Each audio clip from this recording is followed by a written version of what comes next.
Good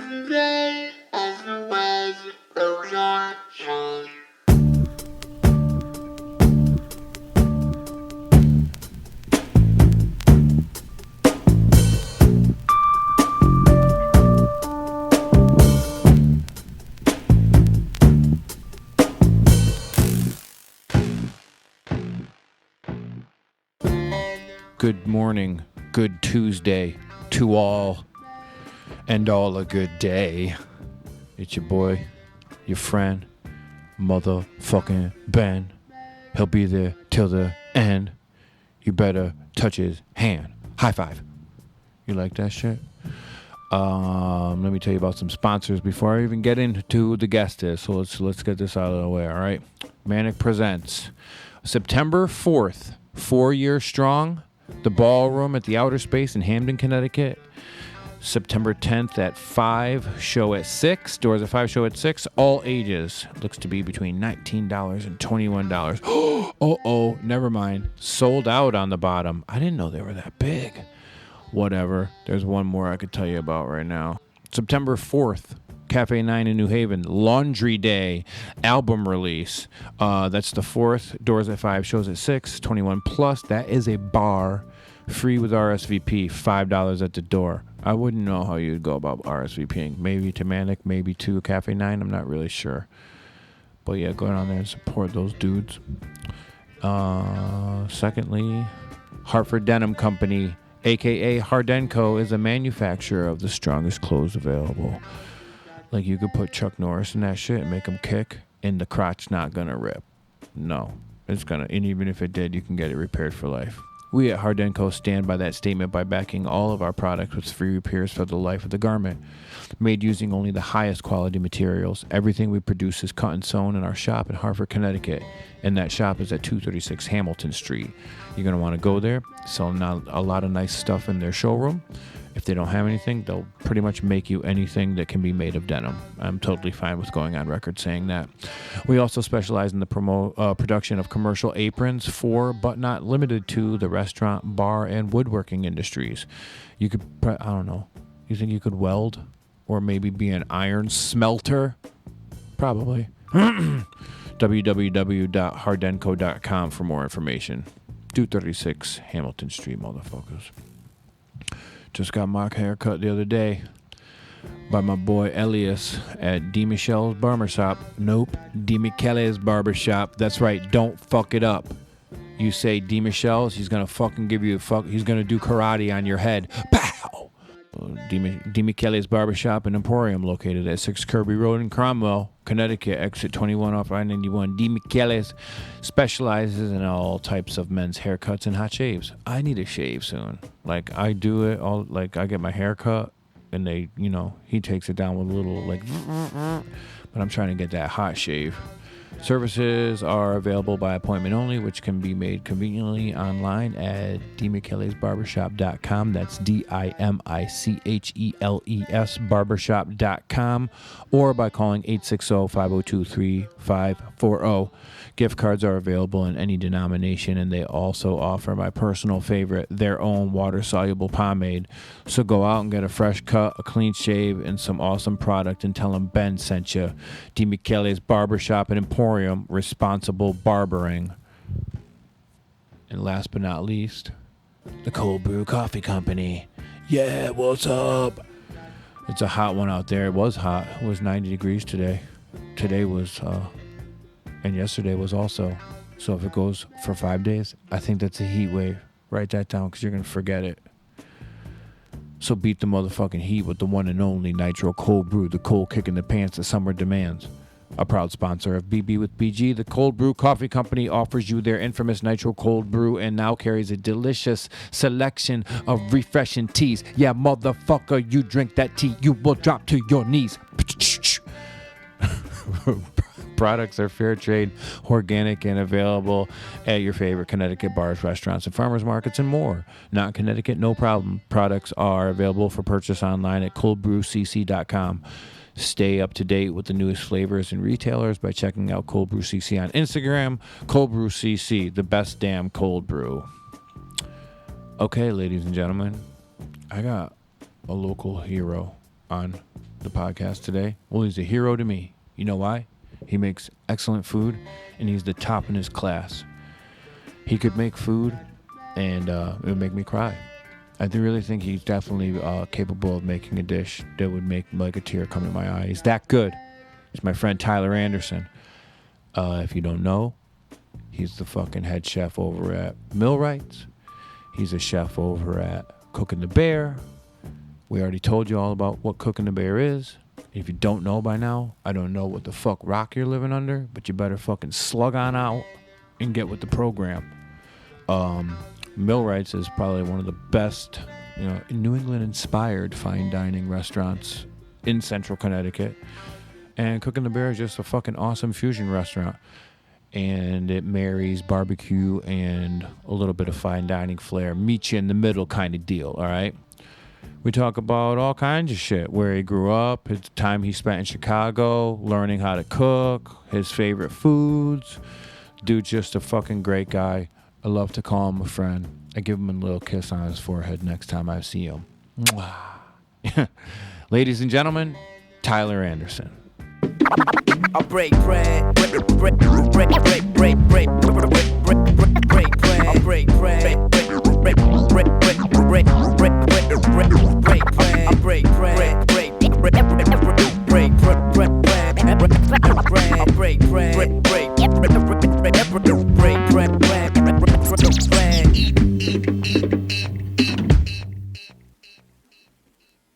Hello.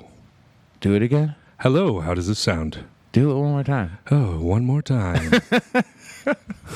All right, just stay right there and we'll be good. Right here. Yeah. Okay, this is great. Ladies and gentlemen, I have my friend, Tyler Anderson of Millwrights, Cooking the Bear. So for anybody that doesn't know, but I think everybody does know, but anybody that's not local, Tyler Anderson is I'm going to put it, and you might be modest, but I'm going to go ahead and say that you are a world-renowned chef. People know about you in other countries, and that's all I need to know to use that term. Okay. Well, how do you go about it? How do I go about what's world-renowned mean to you? I mean, I'm not world-renowned. You are you are world-renowned. You can't say you're not. I don't know about that. But have you ever cooked anywhere out of the country? Yes. You are world-renowned. Many people have cooked outside of the country. Okay, well, I'll take it. I'm world-renowned. All right. I think you are. Yeah. I really think you are, man. But we'll let everybody else know that Millwrights is. Oh, how did your understudy put it? Classic New England fare. Is that correct? I wouldn't say classic. I would say that we certainly the inspiration comes from New England. Mm-hmm. It's the building was built in 1680, and it's like I love it out here. It's my home, home that I chose. After living in many different places, and so we wanted to do something that spoke to the building. So the products are all from around here. We don't use things like avocado and pineapple and shit like that. Mm-hmm. We use pretty much just products that people throughout New England history would have used. And then we utilize a lot of techniques. So a lot of old techniques from old New England, stuff that we dig up, whatever. And it's all inspired by it. But I would say it's a little modern New England cuisine, probably, if I had to say something. I think I said it wrong, but I can't remember. Or it was inspired New England cuisine. Okay. We're going to drop that tagline. That one's dead. But we're New England cuisine. We cook New England food. It's food stuff from New England, inspired by New England. Yeah. So there we are. It ran its course. Yeah. What would be, if you were in charge, what would be the new tagline? Well, I am in charge. That's a good thing. Even of making that decision? Oh, yeah. Oh, okay. No, every decision, I mean, I do have partners who I got to make sure they get paid, but as long as the people get paid, I'm in charge. I don't think anybody else would be comfortable coming up with the tagline. No, I mean, the tagline, fuck a tagline. We don't need a tagline. What's your restaurant do? We do New England food. Yeah. We do New England food. That's what is a tagline, though? That's like McDonald's saying, loving it. Oh, yeah. I mean, a place like McDonald's that works. Cooking the Bear, we might have something, a tagline. Cooking the Bear is a tagline restaurant. Millwrights to me isn't a tagline restaurant. No, you're right. Definitely. Yeah. So we got a merch table at Cooking the Bear. There's no merch table at Millwrights. So Cooking the Bear is a fusion between the cooking that comes from your mind and the cooking that comes from Jamie McDonald's mind, but you have Ed at the steering wheel. Yes. Oh, see, I put that good, right? Yeah. Okay, good. It's the three-headed monster. Yes. And it is, pretty much fine dining meets barbecue and a nice casual spot that's, I can't even really fucking explain it. There's a lot of different things going on in there. It's inspired by a story. Yeah, it's I wanted to make a restaurant. Millwrights is a little more upscale. We have the tavern downstairs, and like that's very approachable. But the name Millwrights, people get this connotation of, and it's a quote unquote fine dining restaurant. It's not.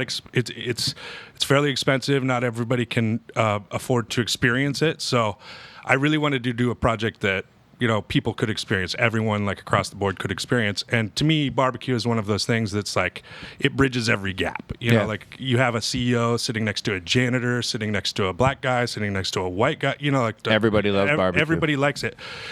My biggest call with barbecue over the years is that like traditional barbecue, and I love traditional barbecue, but I just always felt like barbecue was geared towards a male audience because it's like, here's a slab of meat and some beans and here you go. Some fucking Fred Flintstone shit. Exactly. And like the way health is going these days and the way the world is going, like animal fats are no longer the devil and neither are vegetables. So why not build a barbecue restaurant that everybody likes? So why not build a barbecue restaurant with some feminine touches? And try to give people what they want, because at the end of the day, all dudes give a shit about mostly is like, give me like a big piece of meat, a nice chair, and a cold drink, and like I'm gonna be cool. And so we do that, but then we do other things too. And women are noticing the ambiance. Cool. That's good. Yeah, and I think, well, now that you say it, like I could see anybody walking in there, like somebody like me, like I catch all the little details, but I definitely know, and I've talked to a couple ladies that are like, the fucking restaurant's beautiful, and it's cool, and it's nice, and it's not intimidating, and, Cool. I mean, that's everything we wanted it to be. And like I've spent my whole life in restaurants, so it's, when you start looking at like the things that people don't necessarily look at, and you start focusing, when you create a restaurant, you start focusing on how people feel when they're in the restaurant. Yeah. There's really nothing there's no rating you can put on it. There's no like, it's like, it's not part of service. It's not necessarily part of ambience or decor. It's not part of the food, but it's like something else that just makes you feel comfortable. And we tried to think those things through. It shows. Cool. Cool. Because it's a gamble, like it's like doing a new recipe for apple pie. Like it's like screwing with like tweaking barbecue is like reinventing the wheel. Yeah, it's really hard. It's a hollowed ground, and there's nothing wrong with the original product. You know what I mean? Like it's delicious. So it's it was like a little bit of a gut check. So anyway, it's good to hear that people like it. Well, the thing is, like, you guys had like a test kitchen for a year. Yeah. We did it out of Millwrights for a year on Monday nights. Yeah, and I think that like, that was super smart, because imagine if every restaurant that opened could do like a test run for a year to just make sure people liked it. Right. Well, that's what I'll do with every restaurant I open from now on. So if there's a new concept, you'll know, because we'll be doing it in Millwrights like a year before it starts. Well, the thing is, like, this whole pop-up culture, you never heard about that. And I think it originated with restaurants, but now there can be like a sneaker pop-up in a mall or something. But like the word pop-up, I think, came from like restaurants, and when I see pop up, I'm like, oh, I want to see how they're doing it at that place. Like, oh, we're having a pop up. It's these one set of people making food in another environment, like a restaurant. I like to see how that plays out. I like when I see the word pop up, I think I always gravitate to it and want to go see what's going on. Yeah, for sure. I mean, that whole culture is like, it's like punk rock. It's like, fuck a lease, like, like we're not tied down by all these things. Let's just open this thing up and see what happens for a day. It's great. Like if I had more free time, I'd certainly attend more of them. That's right. You are super busy. What is your day-to-day like? You're like in a kitchen. How many hours a day? Right now it's a lot, because it's like not only am I and I have great teams at both places. Like, my chefs, like my chefs are legit. I have the opportunity to work with amazing people, front of the house, back of the house. Like my staffs are sick. But still, they're your babies. So you're not going to like you don't let them like wander too far away from you, even if they're being treated well. Like, even if you have like two of the best parents ever, you're not going to give your kid to them. Yeah. So, I spend half my days, like half my time at Cooking the Bear and half my time at Millwrights right now. And I'm going to be leaning a little towards Millwrights for a little while because I've been so hardcore about like opening Cooking the Bear. But you know, we got big moves to make, and we're going to be tweaking some things at Millwrights a little bit. And you know, Cooking the Bear, we just keep trying to get better every day. How long you guys been open over there? 4 weeks. Oh, 1 month. 4 weeks, 1 month. Watch, I'm going to try something experimental. Uh-oh. I'm leaning back with the micro. I just hate being like, see if you could do it. I'm gonna. Oh wait, no, you can't. I don't think your cord is long enough. Let me see. I've always had that problem. Oh, there we go. Can you do I it? think we're okay. Yeah, this is nice. That's fine. Like I always It's was okay. afraid of like this. You know what I mean? Right. Like some people, I have them come here and I'm like, all right, just like don't hit the table, don't hit the microphone. And like people that have like a musical background, which I know you do, and I know you probably understand, but people that don't, like they'll be like punching the Banging on mic, things, wrestling the microphone. It's fucking hilarious. You're like, mwah, mwah, mwah. We tried eating on the podcast, but that's I've heard it, yeah. It's definitely it doesn't work. No, it doesn't translate. No, and like me and Meg were talking the other day, and I was like, "You think you could do a podcast at a restaurant while it's going in service, but maybe have the podcast in like some other room, and the chef will bring you, you know." The plates as they come out, and in between you talk about them, but you'd have to have two people, and one person would have to talk while the other one ate, because if you did it yourself, it would just be chewing for like 10 Right. minutes, and then you'd talk, and then it would come back out and be chewing. But like, I think it's a good idea, but I just don't think it's gonna work. It could. I mean, anything could work. You might as well try it once to see if it does. You could do it and edit it later, Yeah. but who wants to do that? Like, I want it to be live all the way through. Oh, live, purely live. Well, you well, know, not live, but you know, like, yeah, feel live. Well, they do. You know, they do all these radio shows and like Jamie has like, you know, Rob Dibble will go hang out at Bears and you know do his show from Bears. Did that happen? Yeah, yeah. Rob Dibble, the baseball guy. Rob Dibble, yeah, he's like he's a sports anchor at ESPN. But didn't he play? I know that Yeah, name he's a from badass. playing. Well, yeah, the Reds, the closer. Okay, He was like one of the nasty boys. and he like fought and shit. Yeah, he was. Okay. He's a badass. He's a cool dude. I remember that, dude. I had a lot of fucking baseball cards when I was younger, but this is something that I have like stepped away from. I Right. don't follow baseball at all. I'm a football person now. Yeah. As a child, I was a baseball person. I too am just a football person. Are you from where? Where were you born? I was born in San Luis Obispo, California, and I lived my whole young adult life. Well, till I was 19, I lived in Southern California. But you did spend a good time of your life in Chicago. Yeah, I was in Chicago for 8 years. That's why I always think 8 you're or 9 from years there. But Yeah, you're no, not. I was there for a long time. How was that? It's a great city. You know, it's like it's a really really good place to learn how to cook. And yeah. and I love the people there. You know, they were growing up in Southern California. You know, there's a lot of people who are not like the real deal. No. But Chicago people are the real deal. So like a lot of good friends from there. But you know, like the thing that sucks about Chicago is like if you get a day off from the kitchen business, like you want to go away, right? So you want to like go to someplace different. And one of the reasons I like New England so much is because I can get a day off and I could be in Boston, New York, Newport, Rhode Island, Vermont, Yeah. Portland, Maine, like all these places.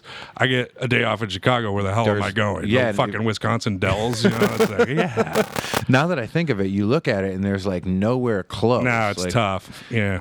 Like how far away is Cleveland? Cleveland, you know, and then like Cleveland's pretty rad, but you know, you go from Chicago to Cleveland, it's not like exactly the experience you're looking to get on the day off. You know what I mean? Like you're not trying to go to a city again if No. you're leaving Chicago. You're trying to go to like Newport, Rhode Island or something. Like, but here on the day off, I'm trying to go to a city a lot just because we're certainly not a city. So No. it's good. It's good to be that close to places. 1 to 10, and I'm not going to get mad at your answer. I want you to be totally honest with me. And a lot of people, because there's a lot of people that always talk shit, but then I too might have my qualms about it, but I always come back because I'm like from here. How much do you love Connecticut? 1 to 10.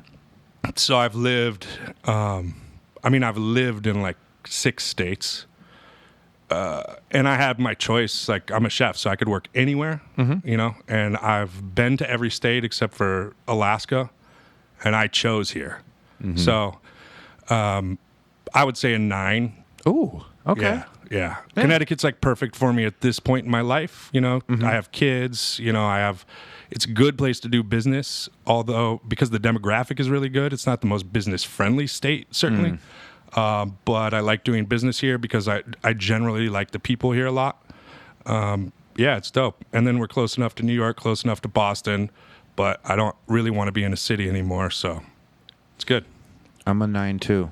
Are you? I'm exactly a 9. Cool. And I only say that not 10 because, I don't know, just because maybe like a handful of like law enforcement things that happened to me when I was a fucking kid. Maybe that's why I don't give it 10, but people always shit on it. And it's like you could troll through Facebook at any given time, usually in the winter, and fuck Connecticut. Yeah. Fuck this place. And it's just like, it's so stupid when I see people doing that because you're not going to be able to move because you can't, and now you're just looking like a miserable prick. So Right, everybody knows you're a prick, Yeah. and here we move into the future. Yeah.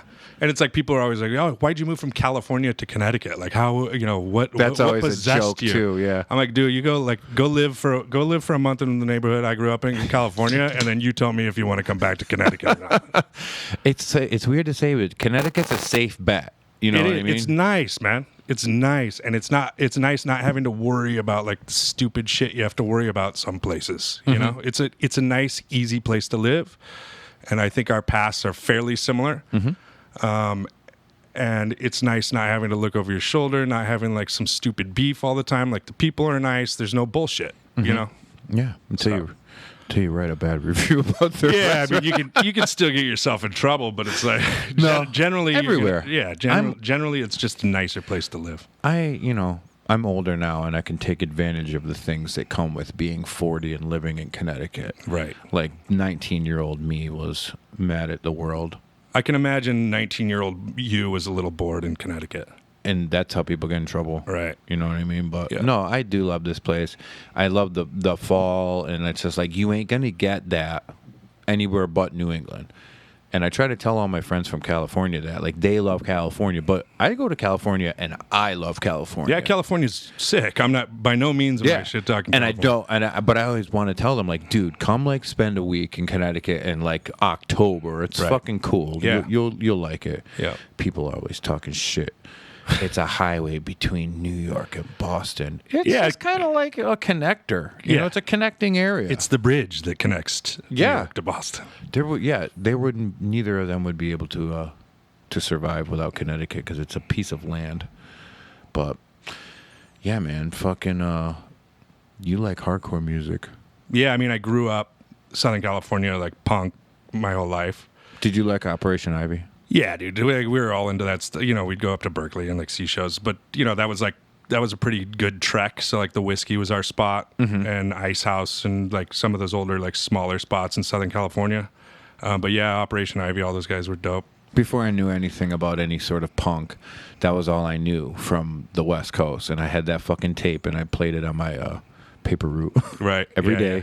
You know, but It's catchy, man. It's super fucking catchy. It's still good. You know, it's like still good, like all the time. Yeah, that album will hold up, and but like then you know you start listening to hardcore and you figure out like there's different veins of hardcore, Right. and then you kind of just get your fuse lit. But yeah, Yeah, I mean, you know, I was into Oi for a long time, like a lot of the old California stuff, not, you know, that wasn't Oi, like, you know, Black Flag, Circle Jerks, all those guys. But then Oi, and then, you know, there were a ton of straight edge kids in California at the time, and like, we didn't always, you know, it was a very hardcore group of straight edge kids too. yeah. And I kind of became friends with a couple of those guys and like started really getting into hardcore. What year was this? Probably 96. Yep. Yeah. That's probably when Strife was really big. Oh yeah, dude, Blistered is still my favorite song of all time. I saw them at the Tune-In in New Haven. I saw them about maybe 3 or 4 times, but I saw them at the Tune-In in New Haven. It was just like a weird, huge victory showcase. It was like Strife, Integrity, Hatebreed, and some other band. It was, I think Madball was on it too. And dude, it was just insane. And I was never really that into Strife, but that show made me into Strife. That's the pictures where he's bloodied over his eye. Oh, yeah. And there's just people everywhere. That's at the Tune-In in New Haven. Yeah, and then I don't know. Like, Did you ever like Snapcase, or was that too? Yeah, that was a little too. Like, that was a little too limp-wristed for you. That was a little too music-y, like a little too. I like going to shows, and like Christian hardcore, like Christian straight edge was huge, and those there were some pretty crazy dudes. All those bands from Reno and shit. Yeah, and they, the music was great. Yeah, like, they were doing good stuff, but it's like I liked. Mostly like street punk, like influence stuff is like what I've always liked the most. I was a huge Snapcase fan until I saw them live. Oh yeah, and I saw them on the big stage at the Worcester Palladium, and they had all these red lights behind them. It looked like Interpol. Done. That's when I was done with them. Right after that, man. All set. And they definitely inspired the high-heeled hardcore generation too, which there were post-rock, Yeah. post-hardcore. They weren't even real hardcore. Yeah. You can't listen to one freaking. There's not one Snapcase song that you can listen to where you want to fucking just start moving and just jumping around. It's Right. just very melodic. Yeah. And it's good. I'll listen to it for sure. Yeah. They If just it came on in my shuffle, I wouldn't go past Yeah, it. yeah. Yeah. But I like Head First, and like I like a lot of New York stuff too. Like Murphy's Law and like Agnostic Front, obviously. Some of the like more wild groups from Queens and stuff. But I always kind of like the tough guy edge to the hardcore too. Yeah. Dude, it's so big right now. Is it? It's like totally back. It's awesome. I got so many young friends in bands that just have these insane, like chuggy, hardcore bands. And it's like, as a kid, that's what I waited for. Like, that was the part. The mosh part. And then you grew up and you found out about all this other music, but now it's right back at that again. And it's so strange to watch, but it's like, it's funny and it makes me happy, but it's just like, you would have thought it would have changed, but it went right back. I was a Youth Crew person. Oh, were you? Dude, I listen to Youth of Today every day. Dude, Youth of Today is rad. Yeah, that's great music. Yeah, it's like classic, but they actually played this as hardcore a couple years ago. They didn't play this year, but if they play it again, I would go. I would definitely go. I would love to go. I would fucking Isn't go. Madball playing here in a couple weeks? No, I heard they're playing Hartford or something. I don't know. I can look it up, but I definitely know that this Saturday, Cold as Life is playing. Oh, dude. Where? Dude, we can Hartford? go. At the Amleg in Wallingford. My friend put it on. My boy Rob put it on. Wow. Yeah, but the thing is, this is what I heard. They played, his band is called Laid to Rest. They played with them in like Binghamton, New York, and it's only one of the guys.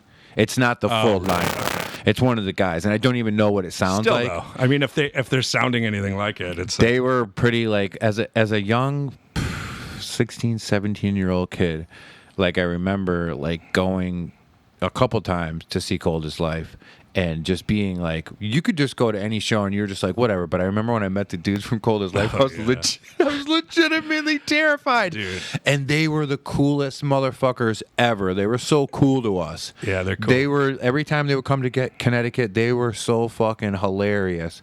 And I can't remember which one's in the band now, but I hope it's the dude that has like the Brett Valentine like fucking long beard that sang originally. It would have to be him. I hope so, because I forget his name, but he's fucking awesome. He's fucking a maniac. I don't know who else is on the show. I will mention it like when I record the commercial for this show, but I got to go see that. We took a couple road trips from Chicago to Detroit to go see those guys play, and like at that time, I think it was like 2001 or something, maybe a little later. I can't remember exactly. No, it was later than that, but that was like the most wild hardcore scene I've ever seen in my life. Detroit? Yeah, CTYC, like Cold as Life shows in Detroit was fucking crazy. In Detroit, yeah, like it was everywhere they went because people were straight up scared of them. That's fucking hilarious. All right, let me see if I can find it. Oh yeah, Cold as Life, Laid to Rest, Line of Scrimmage, and more. Let me see what the fucking discussion says. I don't know what other bands are on there. Absolute Suffering, my friend Luke's band. Atonement, Descent, Distressor. Yep, Wallingford, Amleg. Do you got to work Saturday? Yeah, but Cold as Life is probably going on pretty late in that shit. Yeah, they'll be... I don't know. There's two kinds of guys. I'll text you again, just like the Hatebreed thing. I'll text you and see if they've played yet. I'm like standing there watching them. Oh, man. So what was the... well, where were you living when you were like 16? 16, I was Southern California. You were still in Southern California. I graduated from high school in Southern California. So when my senior year, my parents moved because my dad got a job. And so I lived by myself starting when I was 17, basically. So that, that was actually a pretty sweet situation. Yeah. So yeah, I mean, I graduated from high school there and then sort of like started making my moves. And what was your favorite show that you saw in that age period? Your 16 early years, yeah. I mean, I saw the Circle Jerks play at the Whiskey. I saw what show was that? So there was this hardcore band called HFL, and their album was called Fuck Shit Up, and that was like awesome. Those guys were like. Sort of, they were the people we looked up to, my group of friends looked up to and stuff. And that was like the craziest show I've ever seen in my life. It was, one of the biggest Nazi sharp skinhead fights I've ever seen. See, I never got to experience any of that. Yeah, that was big in those days in California, I've seen, like, later in life, like, I've seen fights like that break out. But when I was a kid, like Bristol, Connecticut, like there wasn't any like real Nazis that would show you that they were a Nazi right in your face. Like I hear stories about that shit from like guys that are a little bit older than me. But well, that's what Melanie said. Melanie's got me on a diet. Yeah. So I'm like, all right, well, it looks like I might have to get in Nazi fighting shape again with the way the world's going. Dude, I knew me and you wouldn't be able to fucking not talk about skirt the fucking news of the world. But you know what the funny thing about those douchebags is they don't look like the ones I used to have to fight. Like, no. What is this, Abercrombie and Fitch? It's so different, and some of them just look like hillbillies, and it's like you might be a Nazi and you might be like a white supremacist, but you're not like filling out the skinhead look. No, like you're wearing fucking. What are those jeans that are like even worse than Wranglers? Yeah. Rustlers. They're wearing rustlers. Hustlers and rustlers. I love when I see like a dude, like a Ku Klux Klan member wearing like Jordans. Somebody sent me a picture. A dude was wearing FUBU. Oops. I was just like, what the fuck? Oops. Definitely not the most like educated people in the world. But yeah, man, like civil unrest, it was a topic that I knew me and you would come to. And it's just fucking... If anybody knows, today is Tuesday the 14th. And, yeah, man, it's just, like, pretty fucking crazy right now. Yeah, wild. Pretty fucking scary. Wild. And I try to think, like, is this the same shit that was going on when my parents were this age in the 60s? Like, this is kind of, like, pretty similar. Yeah, it seems like it. It's like the fish rots from the head down. So, our head, the head of this country is certainly rotting, in my opinion. So, what can we expect? Oh, you're right, dude. And it's just, like... As being I'm gonna go on record by saying this right now and incriminate myself, but my understanding is being a convicted felon, you can't vote, and I know that was the rule in Connecticut for a while, right? And I don't know if they changed it, but I guess if you go and do it, I don't think they have a list of people that you have to tell them your name when you walk in the door and like boom, they tell you no. I voted. Oh, did you? Good. And this was the first time I've ever voted in my life. Me too. Just because I was trying to dissuade what really happened. Right. And I was just like, fuck. And it's like, for years, I don't know, as a kid and like being like anti-establishment and just being like a regular hardcore kid in general, I just was like, I don't give a fuck about who's the president. Right. I'll do what I want anyway. I'll do what I want anyway. Doesn't matter. That shit doesn't affect me. Right, exactly. And as an adult, doing the job that I have now, you doing the job that you have now, it does affect people. Absolutely. And it's like, I don't know why I didn't see that at that age. Yeah. Like, my parents weren't super political people, and so it didn't get passed down. Right. But I've like dated girls in the past where like I've had to go to like dinner at their parents' house, and it was like going to a fucking Fox News fucking rally, Right. dude.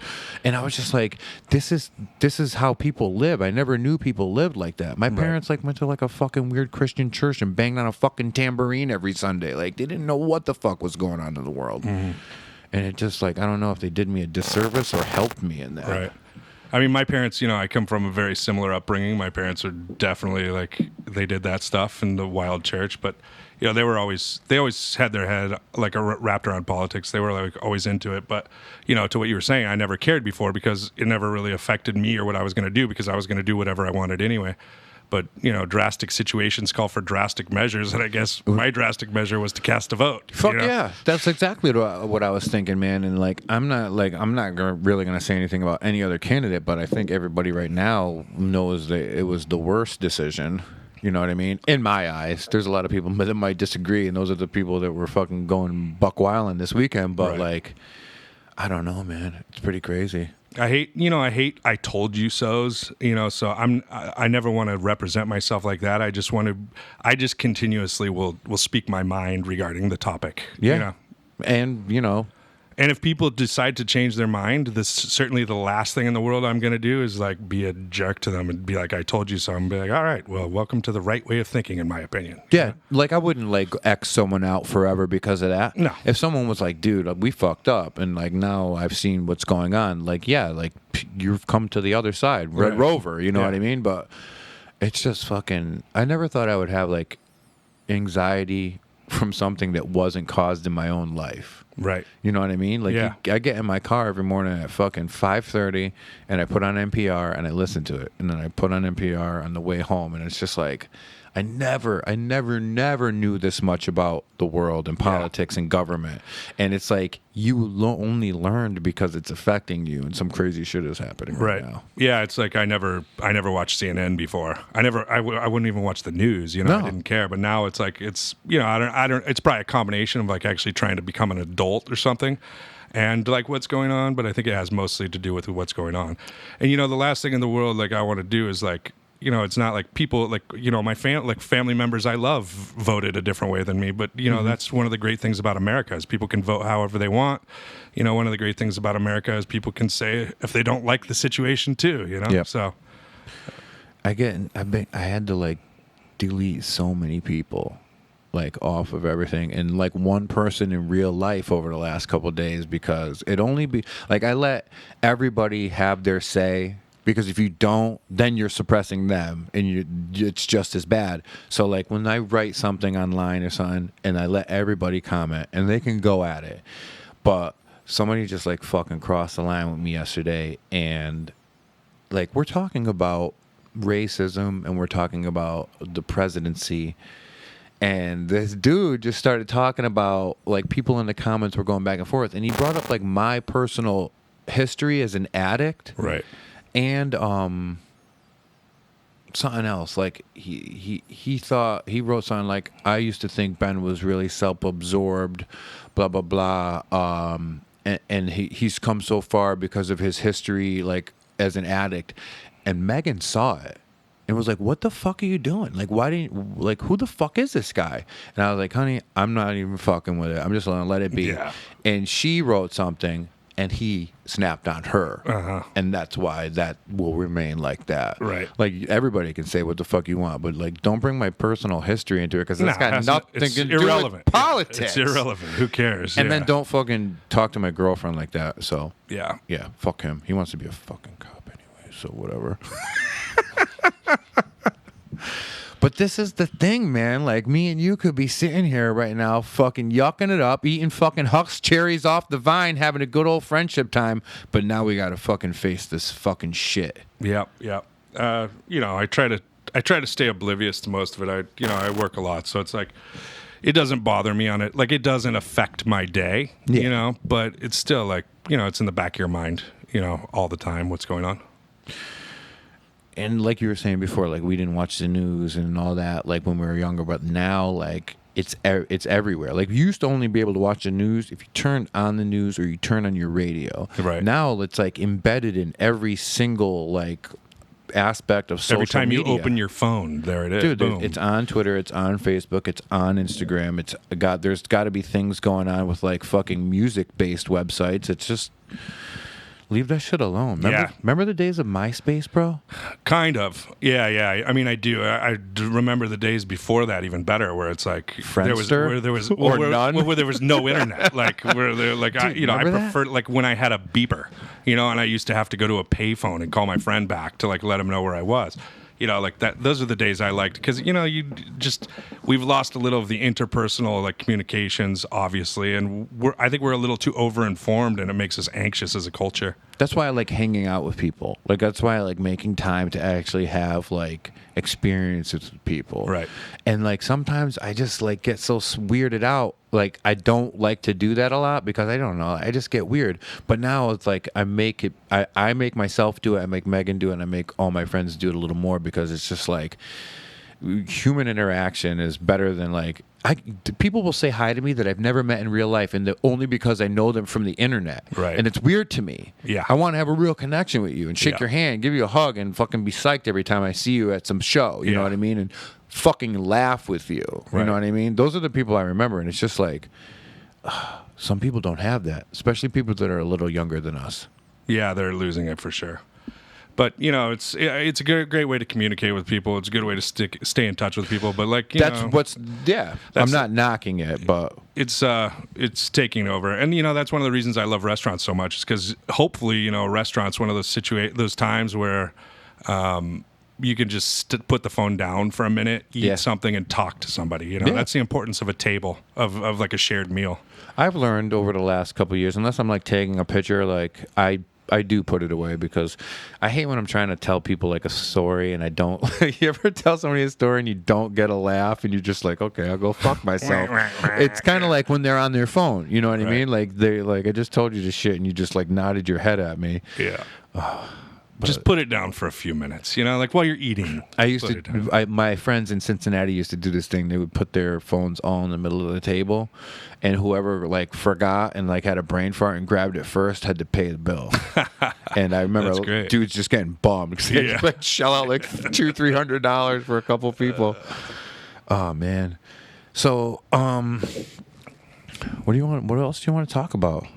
What concerns you today?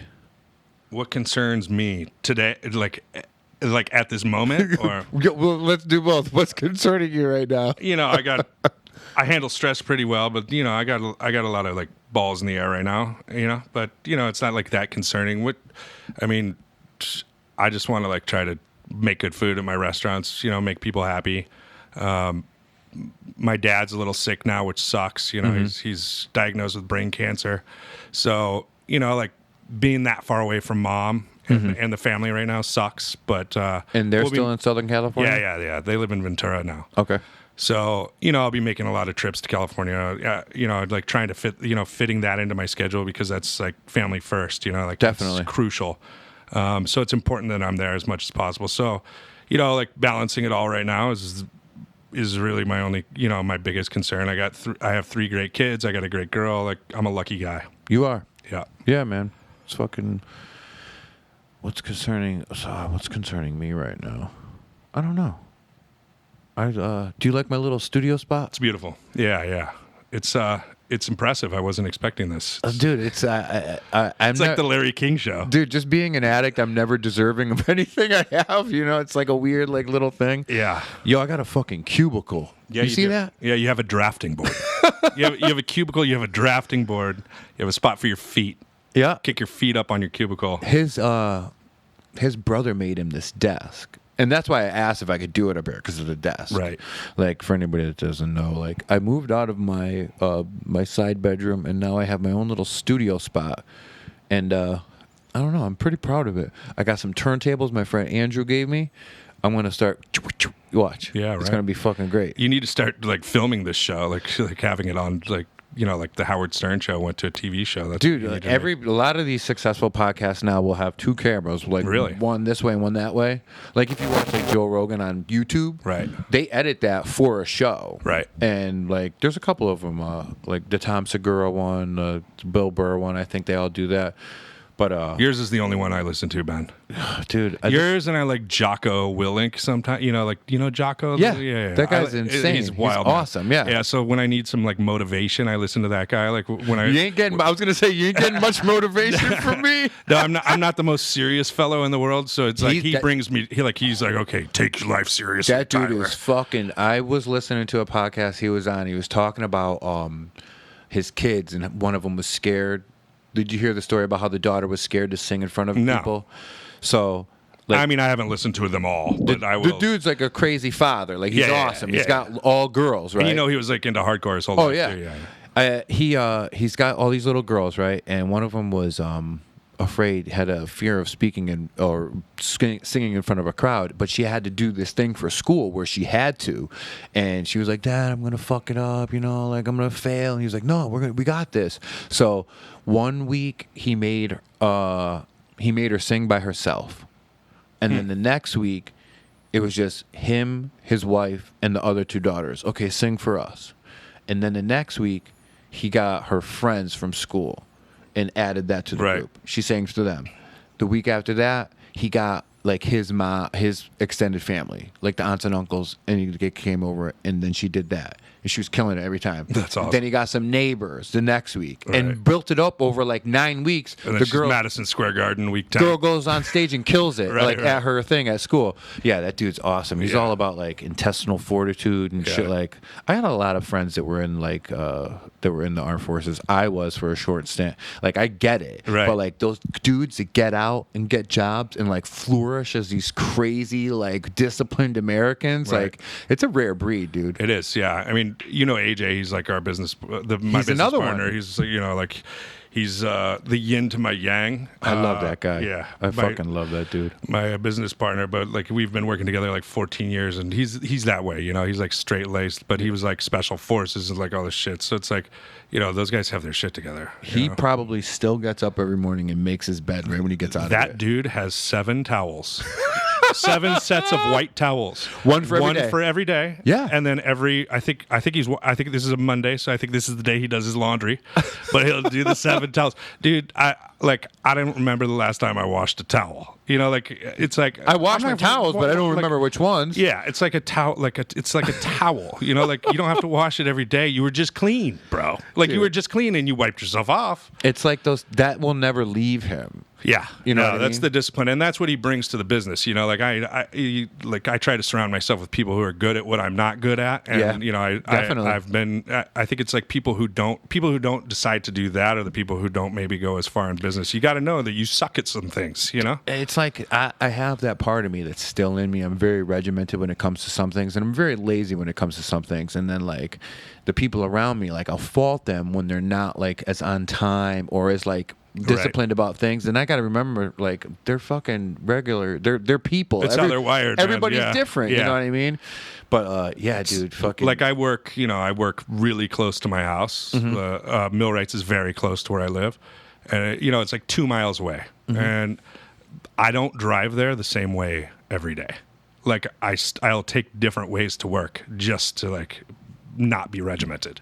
I'm not good with that. Yeah. So there's literally you 2 know. streets you got to do. to yeah, get yeah, to and I'll work. like, you know, I have a 4Runner, so I'll like go off road to get there sometimes. You know, like I'll just be like through the forest, like over the river and through the woods to Millwrights we go. I love that area. Like, and that's one of the things about Connecticut that people don't know. Like, there's these beautiful, It's beautiful, like, dude. farm towns. And everybody thinks that, a lot of people that I know that don't live in Connecticut thinks it's real rich. Right. Only because of like towns like Greenwich and everything down that way. And they don't know that it's like Not everything. all real rich. Yeah. Dude, we're the biggest melting pot ever. Yeah, You know it's what I mean? it's the real world. You know, it's on the richer side of things, but it's like it's you not know, a poor state, yeah, right. you know. But you had me thinking when you were talking about AJ being in the military. Like, I went to basic training at Fort McClellan in Anniston, Alabama, Sounds like fun. dude. And I'll tell you,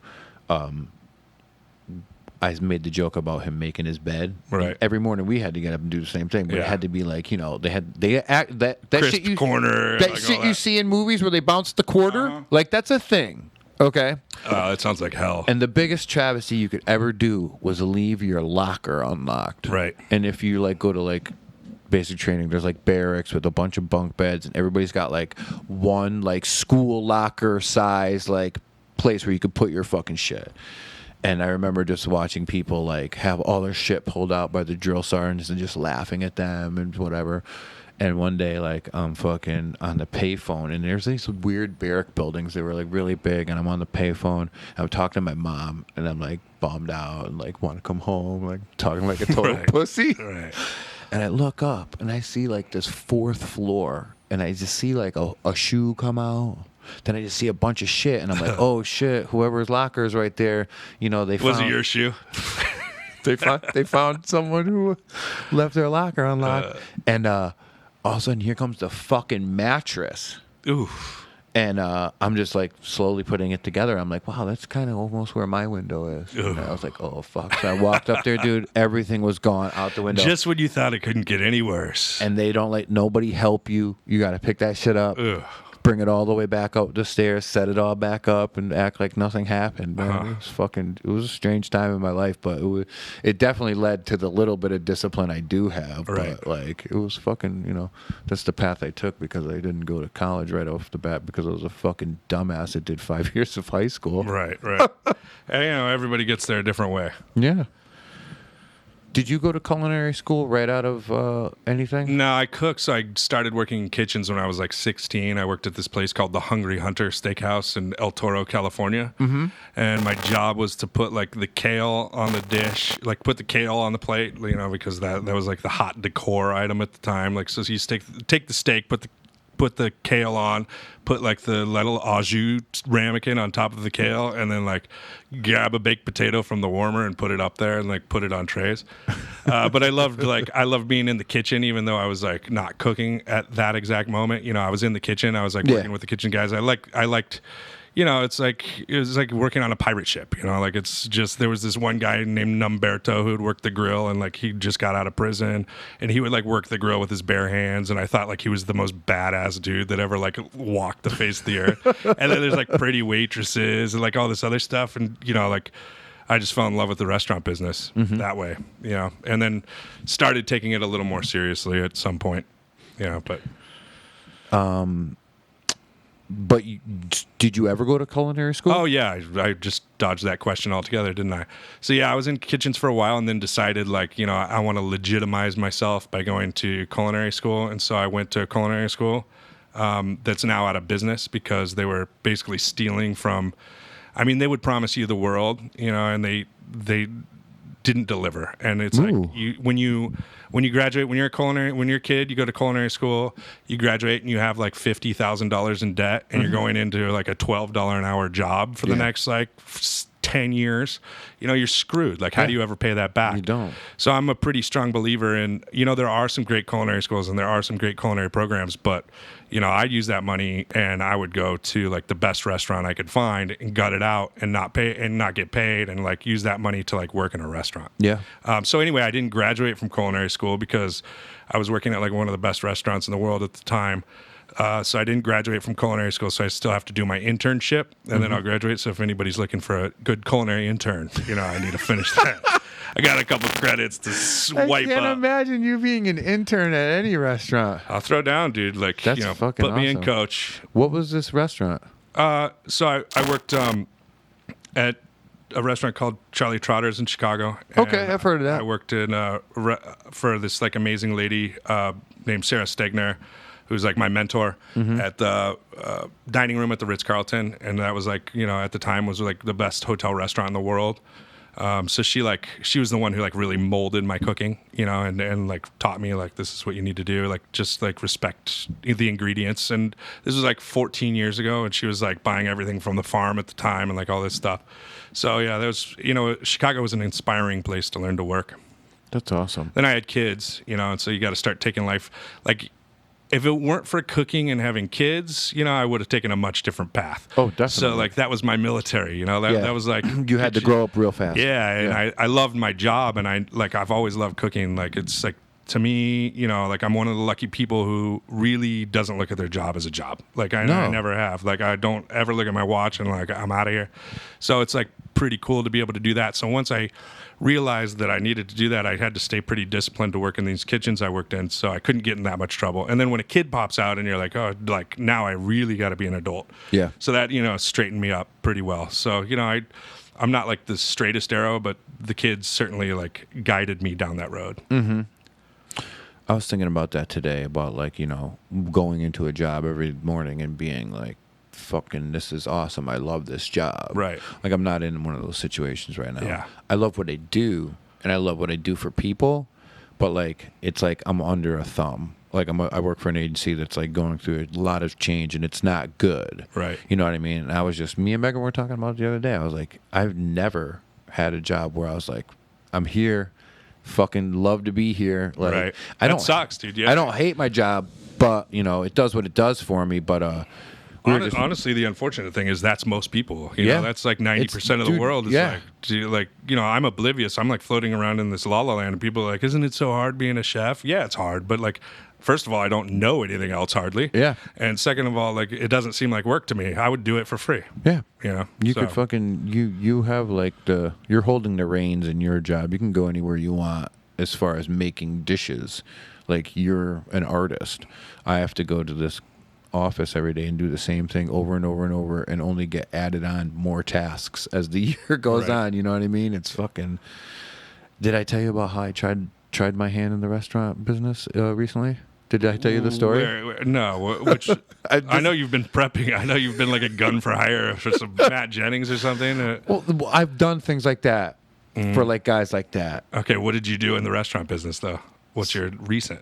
I worked one day for Roy and Heather at Pollo Guapo. Oh, did you? And I Just quit. what? I quit the next day. All right, so here's the story. Nobody knows this yet, but it's fucking hilarious, so I'll tell the story. So yeah, like, I've been trying to like open myself up to like, you know, a new sort of like path in life. Right. And I always knew like I loved food, and I could do it if I had the right teacher and the right time, and, you know, maybe go back to school. But like, I have a pretty I like to think that I have a little bit more knowledge of food than the average Joe, and like, you Yeah, know, certainly. people that are chefs have a little bit more than me. But I was like, fuck it, let me see. Everybody's got to start somewhere. So like, I put that thing up on Facebook. Yeah, I saw that. I remember seeing And a it. bunch of people, you know, talked, you know, and some were joking and some were. And Roy and Heather were like, yeah, you want to work here 2 days a week? And I was like, yeah. So get out of my job at 2, come home, showered, and I was over there by 3 o'clock. Okay. Their food's great. Yeah. It's fucking excellent. Yeah, everything chicken. those guys do is great. It's I haven't been excellent to chicken. that one, but I've only heard good things. And The I Mercado food truck is Yeah, one it's of my dope. favorite food Yeah. trucks, and so I go there, and I do everything. Like, they got a thing on the wall, like a map prep list. Yeah. of how to make all the stuff. On Oh, the really? menu. Wow. Yeah, it's just like this, and like Roy showed me. So you're prepping in the back. You're like there. No, you're I was prep like cook. on the line Oh, okay, making all wow. the bowls, Oh, and really? they had me cutting chickens in half, and Wow. he showed me how to do like the white and the dark. Right, like, right, this right, is right. cut it this way, and this is the dark, this is the white. I was doing that. I never fucking did that shit before. I wasn't messing with the rotisserie. They have a guy to take everything out of the rotisserie, but dude, I was doing everything, and I didn't look at my phone the whole time. Yeah. That's how busy they were. Right. Dude, those fucking tickets were flying out of that machine like non-fucking stop. And every time I thought I was going to get a break, because they were like, yeah, 50% discount. And I'm like, fuck, I'm going to eat all this food on Yeah, my break. sweet. No, dude. didn't even get a break. No. And I worked all the way till like 10 o'clock. Uh-huh. I wake up at 4 every day. Oof. Okay. Yeah, that's tough. So I was like, fuck it. Tuesdays and Thursdays, I'm going to sacrifice. This is going to be my thing. Right. I come home. I walk in the bedroom. I'm on a high. I'm telling Megan, this is my future. Right. This is what I'm going to do. This is what I'm meant to do. And she's just like laughing at me, right? I wake up the next morning and I fucking can't move. Like, Right. my back is just locked in place. Yeah, it's brutal, dude. And Yeah. I was just like, all right, I was on my feet all day. Then I went and was on, like, I doubled it up. I was like I doubled like a standing day. Right. And I hurt myself back in May. Like, I'm still getting better, but like, I just was like, I can't do that. Yeah. I can't do it right now. So I was like, fuck, like, now I have to like go there and like tell them after the first day. And dude, I walk in there and I had to. They probably knew that was. oh, they coming. knew. You know, They're sweethearts. They didn't laugh. They didn't fucking make fun of me. They Yeah. didn't call me a pussy. They did laugh. They weren't 'cause- investing heavily in you being there 2 days a definitely week. not. Yeah. Definitely not. And I go in there and like I walk up and Heather's in this little office and she's just looking at me. She's like, you weren't supposed to come in today. And I just like, I'm sorry, I can't do it. And like, I walk into Roy, and before he even says anything, I just give him a hug, and he didn't even say anything. He knew exactly why I was there. I gave him back the T-shirts and the hats. I was like, sorry, guys. Like, maybe we'll try this another time. But, like, I was so bummed because I love food so much. And working with fucking David at the Beard House once and working with Matt Jennings, I was like, this is how it's going to be. It's going to be like this. No, it is not like that. And I was just like, even before this situation, I respected everybody in the fucking food industry. You know what I mean? Like, I can only imagine the levels and it was just fucking... No, it's brutal. It's like I haven't done much else in my life, like for money, but compared to like other things I do, you know, if I go do something else, it's like much easier. It's not an easy way of making money. You know, like cooking is a hard job. Yeah. You know, and it's like it wears on you. So if you've been doing it, you know, I don't do like I can't physically do a cook's job anymore. Like I cannot cook on a line for, you know, 50 hours a week. I can do like a real hardcore like 30 and then get some management stuff done, but my body like falls apart, dude. I've been doing it for 20 years. It's like, it tears you apart. You're pretty much right now just like overseeing. I still love to cook, you know, like you'll see me on the line at Millwrights like on Friday and Saturday night, like Niles Expos, and I work the line because I love to be a line cook. That's why I do this. You know, I love cooking that food, and like I love the intensity of service and like things like that. You know, when we opened Cooking the Bear, I was like on the line, you know, for that. But it's like if I'm on the line, I'm, you know, letting some other things. I have like, you know, we have 80 employees now or something, you know. So there's things to be done, you know, outside of the line. But you know, I love going back to it. It just hurts when I do it. Yeah, you know? I can imagine. How old are you? 40. Dude, me too. Well, no, I'll be 40 in January, but May I turned 40. Yeah, it's pretty much the same thing. Yeah, man. It's like I don't know. I'm like.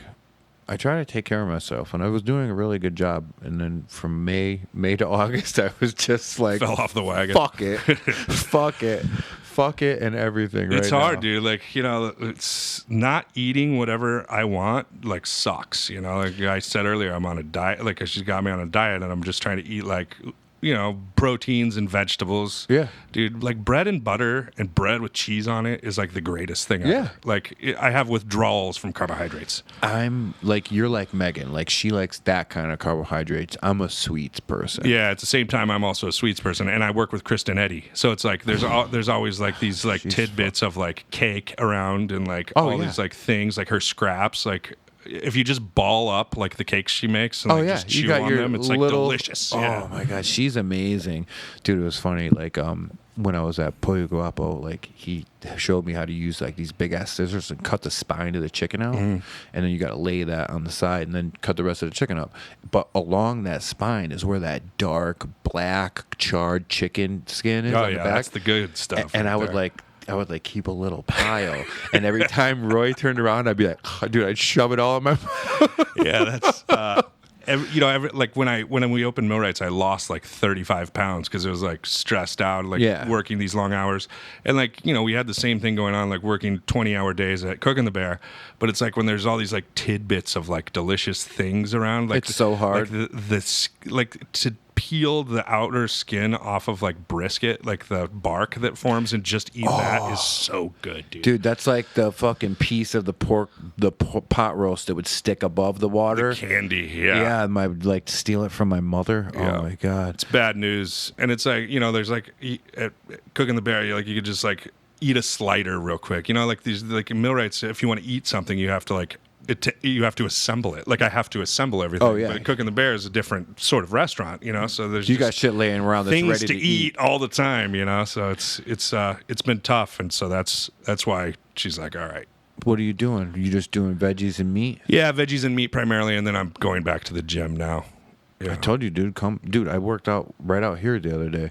I got all kinds of shit driveway style. Dude, it was awesome. I felt so good, and like I didn't lift any weights from May 31st up until yesterday, and that whole time, every morning has been so fucking hard for me. My body hurts. Guess what didn't hurt today? my body. Right. Because I fucking worked it out yesterday. Yeah. And Yeah, it's fucking, good, man. It helps. And it's like, I was doing yoga for a little while, and I'm probably going to go back to that too. I 'cause it's fucking like, love dude, yoga. And stretches and stuff like that. We're too old to not stretch. And you're standing all the time, so you have to do it. Right. Like that shit's beneficial for you. Yeah, dude. Like me, like just today is the first day. Like we got all our shit yesterday, and I prepped so much shit throughout the week. It's just like I'm just cutting out all carbs and sugar. So Right. I'm eating meat. I'm eating vegetables. I made a bunch of like weird scrambles with just pancetta and onions for like breakfast. And Yeah, breakfast is the easy one because Yeah. you can just eat like eggs and meat. But then, like, to me, like the day just gets miserable as it goes on. lunch, I do chicken. Like I get these packages of chicken from Trader Joe's that are like balsamic, and it's like not any carbs in it. Right. And I eat that with salad. And then at dinner time, like I just cook like fucking burgers or like a piece of meat Right. or more chicken. And it's fucking boring, but like you could put a spin on it. Like, you know what I mean? Like it's not going to be that bad. And that's all you really have to do, dude. Yeah. I put it like if you want to like do it like that, like low carb, like you can put yourself into ketosis if you were really strict about it and hang out for a couple months. I dropped a lot of weight that way, but it's just like little things will knock you. Like you drink wine, out of right? it. Yeah, I drink beer, wine, whiskey, And Yeah. those are things I'm not willing to give up, You need them. No, I'm not, like, you'll rarely catch me, like, drinking a vodka soda. You know what I mean? Like, Tito's. And I'm not a big drinker, but I drink, I have a drink after work, And so. I've always thought this about guys like you and guys like me. It's just like you work with food and alcohol and wine is a huge part of like pairing and food like that. And I never am like, people ask me, what kind of wine should I have? And I just feel like such a dumbass because I don't know what the fuck to tell them. Yeah, I mean, you know. Somebody asked me like, white, yeah, you're having some fish, or red, you're going to have some meat. That's really about as much as I know about Yeah, wine. and that's not even necessarily that much That's of a not thing true anymore. Nah, yeah, and I like wine.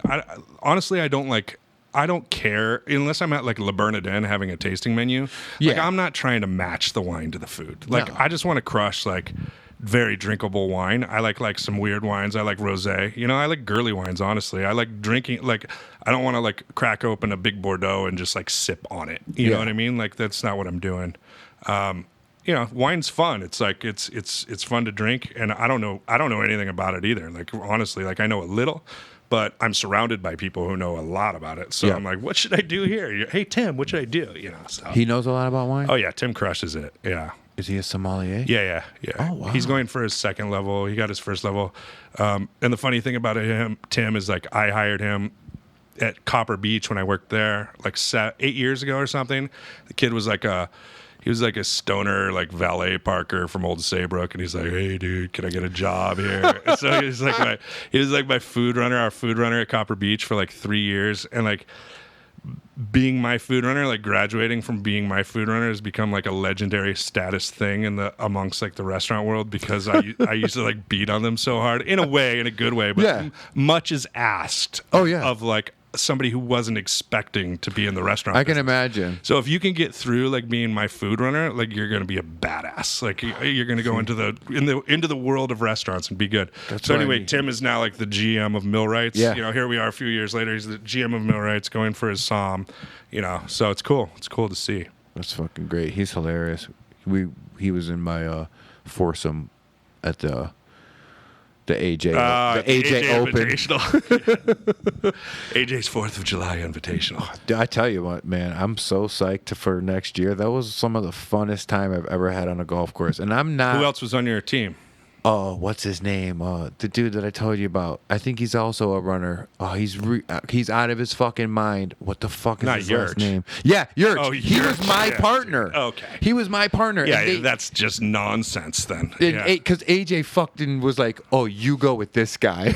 He put it together well. Dude, Yeah. it was fucking hilarious. Yeah, Yurch is nonstop, dude. That guy, you got to get him on the show, man. He'll like light. You he'll said light that. the microphone up. Dude, he was like, it was like growing up in high school and just having that one dude that had a fucking zinger for everything. Oh, yeah. And they Nonstop. weren't bad. No, they like weren't. usually dudes like that, the more they The drink, one-liner guys, they start to get them. they just start to get shitty. yeah. Dude, he was sharp and on point all the way into the clubhouse, yelling at the girl because they wouldn't.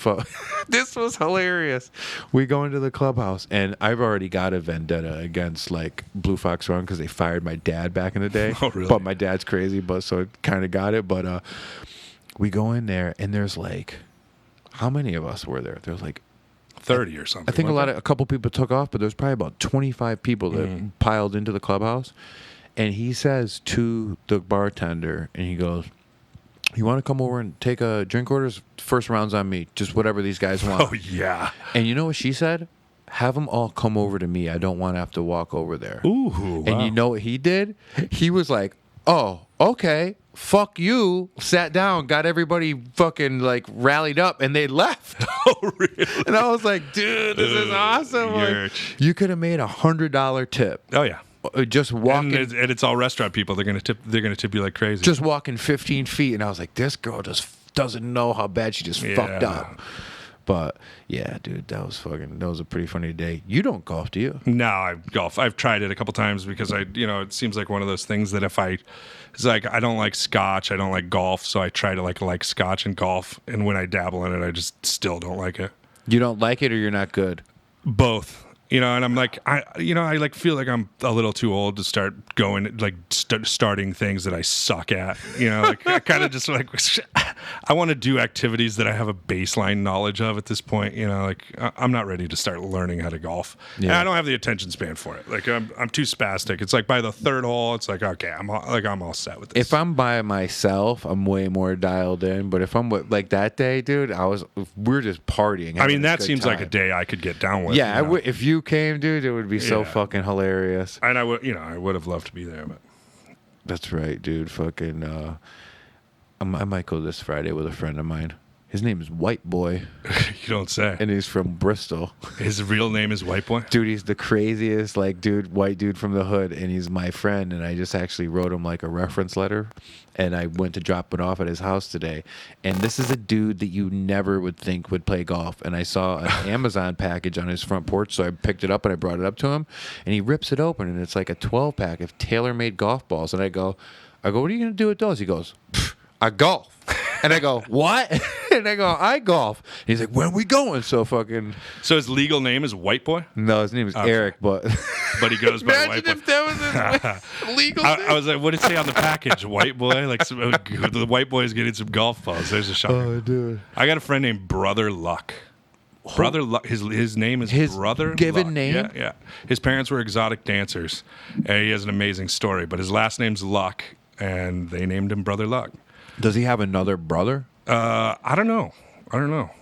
Like, is he just one? I think he's the only. I think once you have one Brother Luck, like you're done probably having kids at this point. But it's wild.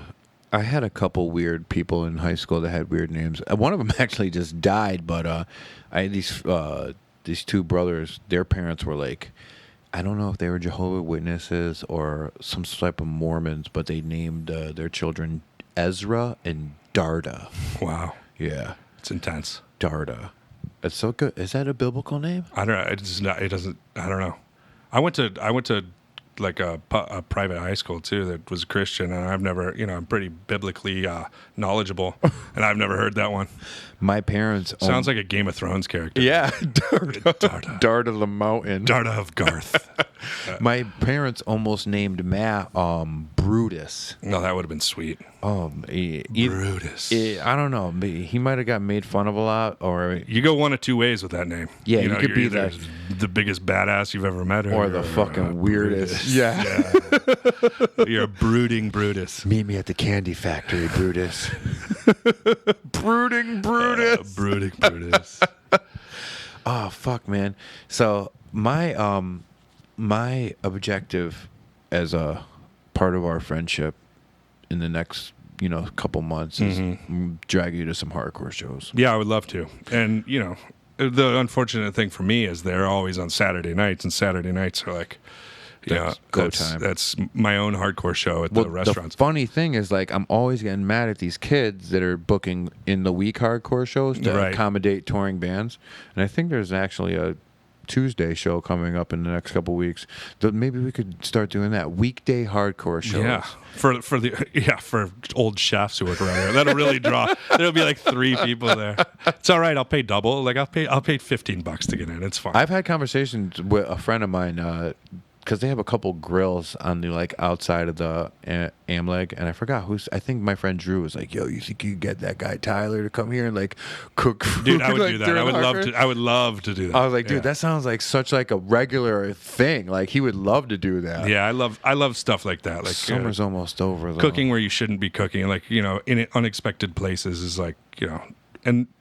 I like to cook for people. Like it's good to cook for people you can relate to too. Like that's the funnest part about it. Oh yeah. Like I do this because I like to make people happy. Like that's honestly like the reason I do what I do.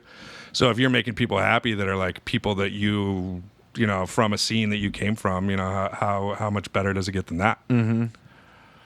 So, and I just need to bring Violet to her first hardcore show, and we'll be good to go. Dude, we'll find something cool. I'll keep you updated as to everything going on around here.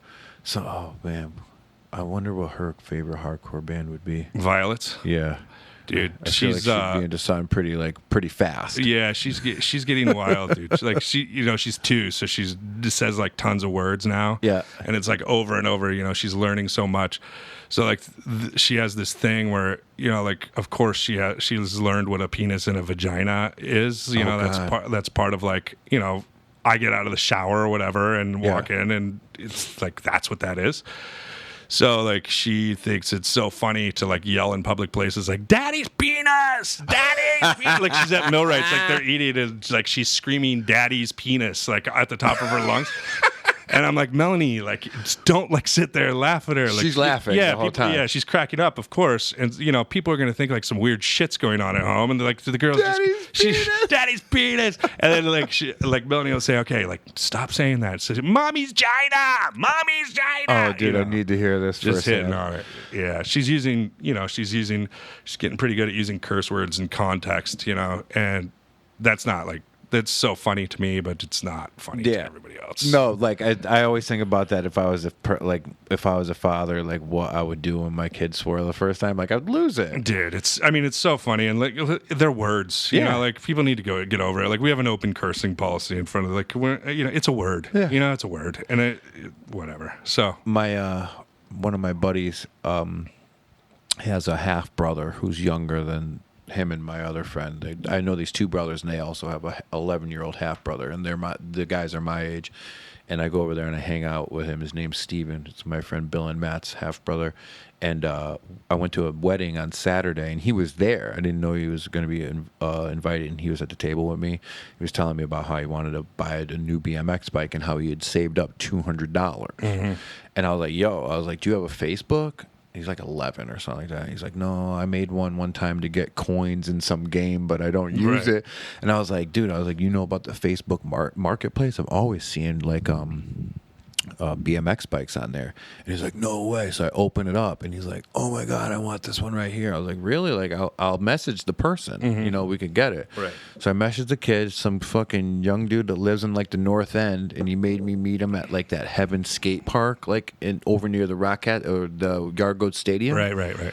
So I drive Steven, and he's like, you mind if my friend comes? And this other kid, Darren or something, he's 11 years old, jumps in my car. And I was like, all right. So you're going to make a pickup with So I'm going to do like this weird like Craigslist style like it's weird, buy with these 2 11-year-olds. And I'm just like, all right, now, make sure you drive good, put both hands on the wheel. I don't want to kill anybody's kids. And we get there, and we buy the bike, and I talked the guy down $10 because he needed like a tube for one of the tires.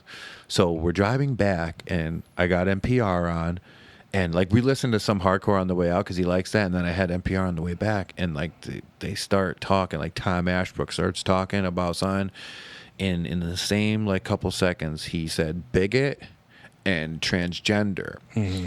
And guess what happened? Ben, what's transgender? Isn't that the same as gay? And I was like, fuck.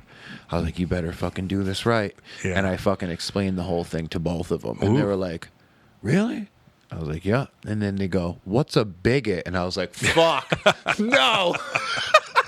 Life lessons. Dude, and I'm like, I lay it out to them, and they were both just like the understanding and like, yeah, that's fucked up. Yeah. And I was like, all right, cool. Like, maybe you wouldn't have had this conversation elsewise. Right. I fucking drop him off. You're the cool uncle. You Dude, know? now I'm Yeah. all, I like, he is kind of like a nephew. It's Right. fucking hilarious. And I was just like, damn, like, what would have happened? I mean, you just got to be straight up with them. Like Yeah. kids all the time. Like my kids, it's like, what's this? What's this? What's this? Lay it on them, you know? Like, don't sugarcoat it. No, because that's not the world that we're living in right now. Yeah. Like, that you're doing them a disservice if you do that.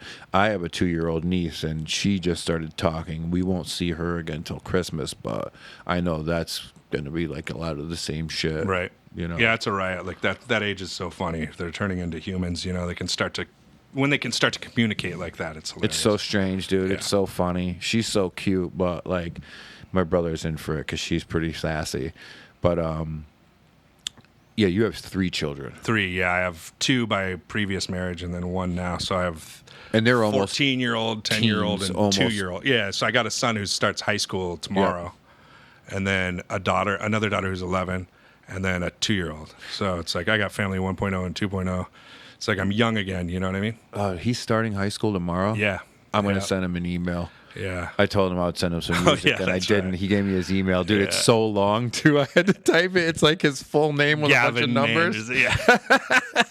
Yeah. Dude, if he's starting high school, I should drop him a couple of cool like things to listen to. Because I didn't have like, I had a ice cream man that gave me a bunch of tapes, Right. And that's how I like found out. Yeah, I mean, his mom is like very much into punk rock, so like these kids have been listening to punk He's rock. gonna their whole find lives. it one She's day. got a. I mean, in the divorce, the probably the biggest thing she got was definitely the record collection. So he's That was like a surrounded by- thing in your divorce that she got. Oh yeah, Like she I mean asked they for? were mostly hers. You know, I'm like not a record. You know, like I'm not that guy. Like I don't need that record like on white stripe with like this insert or whatever. Yeah. Like I don't care. Like just let me hear the music.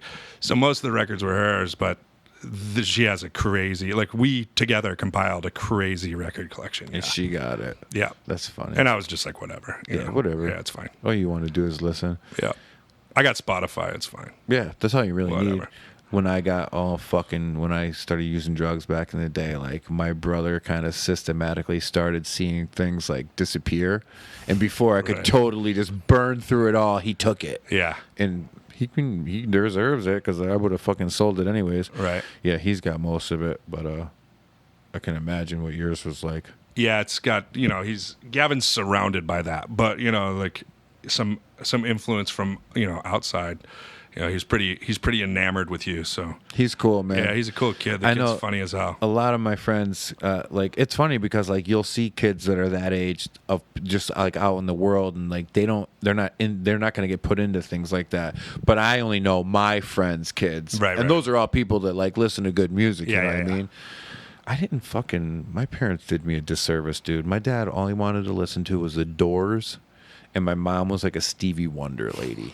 I mean, you can do worse than that. Yeah, you can do I way think worse. So my parent, being Southern California, my parents were very religious, but also they came from a very hippie sort of culture. So it was like there was a lot of like ABBA. Is that how you ABBA's pronounce cool. ABBA? ABBA. ABBA, Well, the thing about ABBA is Crosby, Stills, and Nash. it means father in Does it? Hebrew.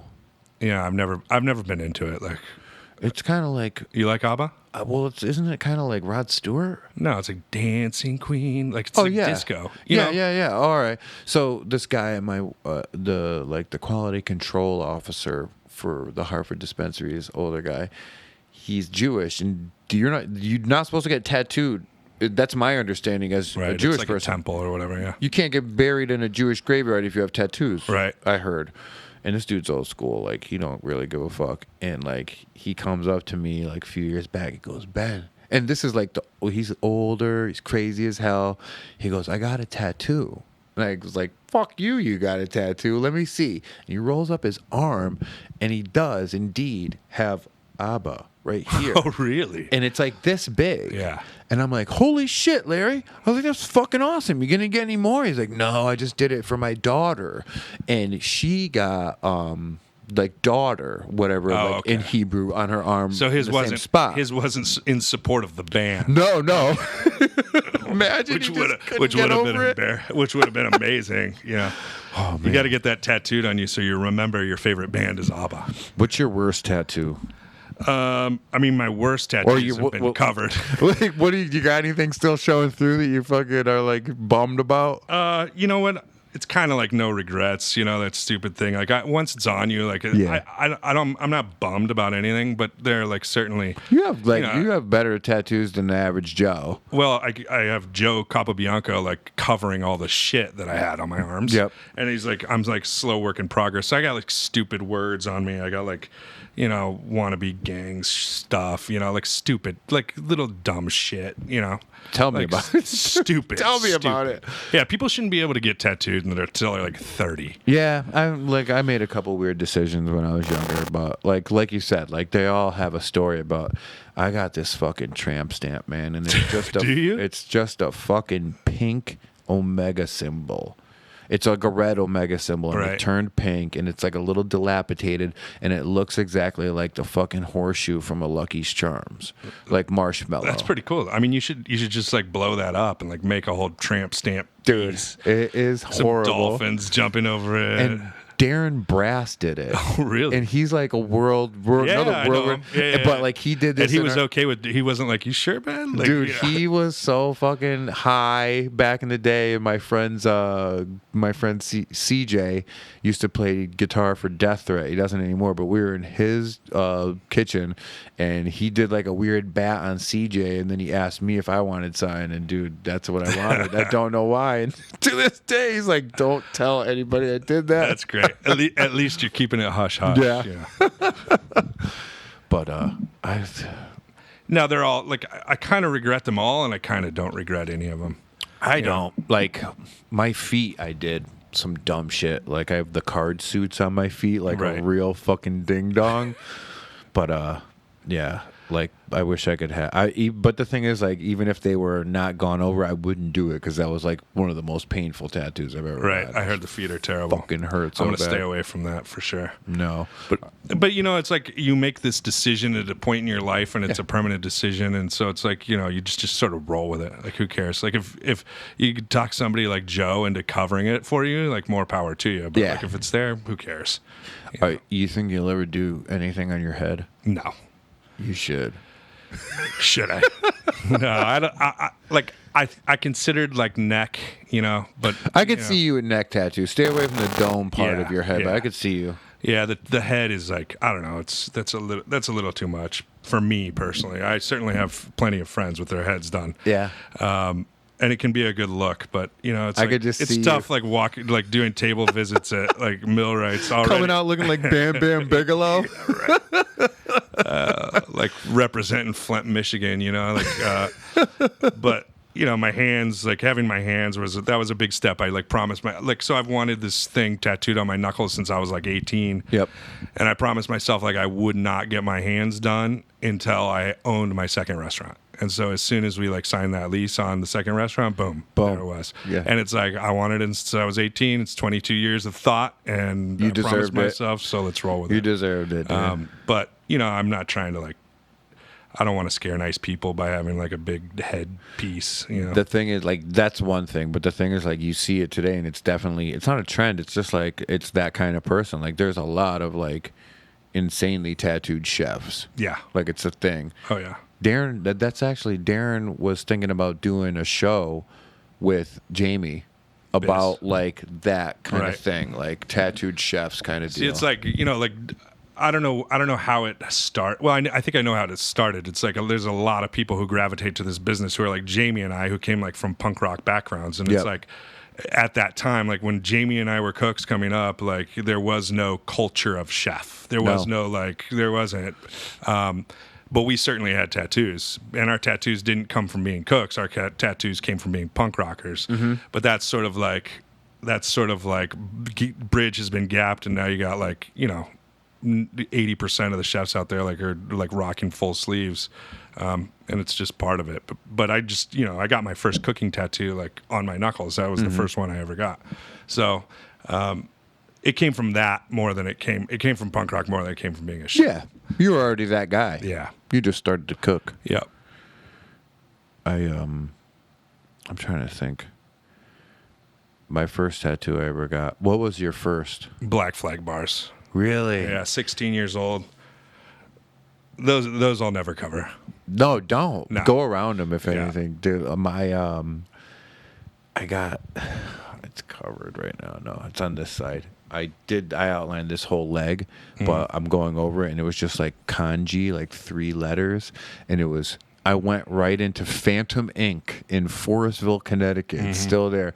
And I pointed to the 3. Strength, Oh, yeah. seek, truth. Nice. Just all 3. Nice. Going downwards. Just getting inspired, right? Dude, Like, do you remember Steve from Yuppicide? no. Steve Karp? No. He put flames around him for me Nice. years later, like Accentuate as that. an awesome Yeah. tattoo artist. He's like, "Here, I put these flames around your shitty tattoo for you." But yeah, that was the only tattoo I ever. Well, it was stupid enough that I got it covered. But And then like half those things don't even mean what they say at the shop. You know, they mean Yo, like, fucking definitely dumb not. ass white boy. It says. yeah, like idiot. I remember my mother. I remember coming home, and I wasn't old enough yet. I was still 17, and my mother had my father had tattoos. So did my mother, but not a lot. And she had told us that whole summer because me and Matt had been talking about it, and she was like, "Don't fucking come home with a tattoo. Right. Don't you fucking come in this house with a tattoo." So the dude put this like little band, like a little fucking rectangular bandage over it. And I fucking went in the house one day, and I'm like washing dishes because I figured if I was doing something good, she wouldn't like fuck with Right. me. So I'm like washing dishes. And she comes in. My mother, like, I love her to death, but my mother is not like the sharpest knife, unless it's some shit like this. Right. Okay. So, sitting there, washing the dishes, and she looks down at the bandage. She goes, "What happened?" I go, "Oh, I caught my leg in my bike, Oh, yeah. my bike chain," and I could just see her computing in her head, and I'm like, "Fuck." Yeah, you're done. And she goes, "That's funny because on your bike, the chain's on the other side." And dude, I was so fucking blown away with how fast she did that. Yeah. And before I could even think, she like levitated right across the room and grabbed me by my throat. Okay? Right. And she's like, "Did you get a tattoo? Did you get a tattoo?" And I was like, "Mama, chill." And she rips the bandage off. Ooh. Right? And she goes, "I fucking told you. Who did it? Who did it? I'm going to have him fucking How old were you? 17. I'm going to have him fucking arrested. I'm fucking suing him." And so when we were younger, my father was like, he was like the abusive one that would beat our ass. And my mom was the voice of reason. Right. Okay? Not in this situation. Dude, this situation, it turned totally. Right. In totally the other way. And that's scary as hell. And she's fucking losing it. She's screaming at me. She's red, like spit coming out of her mouth. And she's like, "Get the fuck out of my sight." And I walk into the living room, and my dad is standing there, right? And like, he didn't think it was a big deal. You know what I mean? Right. And he's like, "What the fuck?" It's a tattoo. He goes, Yeah. "What'd you do? What'd you do?" All of a sudden, dude, you know those fucking chairs that you used to be able to buy at like Pier 1 Imports, and it's like half of a sphere, Right, yeah. and with another little thing that it sits in, and it's Yeah. like a big pillow, and it's like a perfect like weird half yeah, circle. You know the fucking bottom part? It's like a little thing to like hold up that thing itself. That comes flying through the doorway. Oof. Dude, it's a huge piece of wicker. It's like a fucking 20-pound piece of wicker. And it hits me in the neck and in the head. And my dad was like, "Denise, what the fuck?" Like, and my dad was usually the one to like beat us with the metal part of the belt. And my mother's just like, "Get him out of my fucking face." And dude, I think I took off and I stayed at a friend's house for a couple of days. Wow. And she was not having it. And then I was old enough. I got more. And then like, even up till like 2 years ago, I remember I got tattooed and they were like up visiting a friend and I had like a bandage still on, like some part I got like fixed or something on my arm.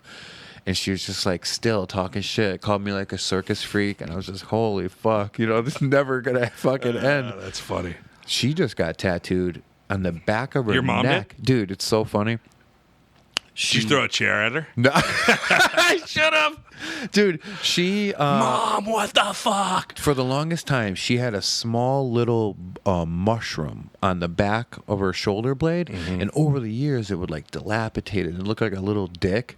And me and my dad, and my brother would always make fun Isn't of that her. what mushrooms usually look like? Dude, we would fucking make fun of her. And so finally, one day before they moved like 4 or 5 years ago, she's like, "Could you bring me to your friend to get a tattoo?" And I was like, "Yeah." She like thought about this whole thing, like a dragonfly with this many like little shooting stars around it for all her like Kids or the something. kids and like nephews or Right. whatever. It's like, okay, so I bring her, my friend Beaner does it, and then just recently she got the semicolon that's like the Oh, yeah. the fucking like the universal Yeah. symbol for mental health Right. on her fucking back of her neck, and my dad got it here. Well, they raised you, dude. I mean, Yeah, like, and I was just like, me and my brother were just really baffled. Like, why would like, well, whatever. I wanted to get them on the podcast just to like have them talk, but like, I don't. They won't do it? They would. Yeah. But I just don't know. Like, my dad is just like, he's a loose cannon, dude. He would just say some shit, and I'd have to like edit it out. Like, Right. he would get crazy. You know what I mean? So, are your parents out of their minds, or like, were they at any point? yeah, no, I mean, they're like, honestly, they're two of the best people. Like, like I'm thinking about this, like with my dad being sick and stuff. The reality of the situation like really like presents itself. And Yeah. it's like, they're honestly like two of the greatest humans I've ever met. Like as a whole, right? So I'm old enough to know when people suck and when they don't. Yeah. And like, I'm very lucky to have been raised by like two people who are like very much in love. But they were, they were wildly religious, and my mom, like, as far as the cooking thing goes, is like, she was a really good cook. Like, she says she wasn't, but whatever. Like, she taught foods class and shit in high school. But she would cook like a hippie, like, so she would, for like years until I was 12, I thought that like granola bars were candy bars, yogurt was ice cream. Instead of using noodles in like pasta, she would use like spaghetti squash and like pass it off. So like, we ate all this like For back healthy then, ass that was shit. kind of revolutionary. Yeah, she was forward thinking, and in hindsight, like I've been even though I've tried to screw my body up personally over the last 20 years since I left however long, I think that like a reason I've been generally healthy is because of the way my mom like fed me. But it's still like funny looking back, like we weren't allowed to have sweet cereals, like once a year. Like in July, we could go pick out like a sweet cereal with over 7 grams of sugar per serving. So we would like all year long, we'd be like, Gina, like my sister's name's Gina. Gina, what kind of sweet cereal are you going to get this year? And then like all year we're thinking about it, like going through the store, looking at like sugar content on each cereal. Like What seeing was what's up. yours? What did you get? My go-to, dude, was always like, there was one year where I strayed from it, but like it was always Cinnamon Toast Crunch, dude. Oh, dude. Like one year I didn't get it, and I was like, it Bummed. was a year of regret, like Yeah. ultimate regret. What did you opt out for? I think I like dicked around with some like jackass novelty thing, like I think it was like Lucky Charms, I Yeah. think, and which is good, which is okay, but it's like it's not like a solid cereal like Cinnamon No. Toast Crunch. No, it doesn't Cinnamon Toast leave Crunch- you wanting more. Cinnamon Toast Crunch is fucking a solid cereal. Life is a solid cereal. The cinnamon one. Golden Grams is delicious. The fucking one, the big one, the big puffy yellow box. with Corn the- Pops. No, the fucking. They almost look like, what the fuck is that called? The big ass, like they're like, It's like a corn pop, right? The big yellow things. no, what the fuck is that called? God damn it! I don't know. I wasn't allowed to eat it, so I don't remember.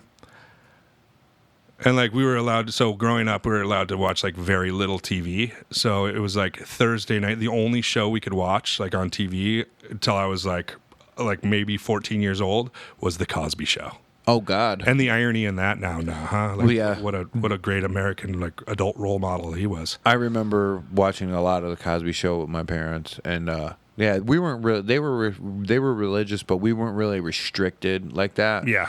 But like we were just like two boys that were gonna do whatever the fuck we wanted, anyways. you Yeah, know I what mean, I still managed to, like, there came an age where I, like, managed to go ahead. I'd take my own path, but there was still, like, there were a lot of rules. It's like, I remember having, like getting the first NWA tape and, like, having to, like, scratch it out and then put on it, like, Carmen praise songs.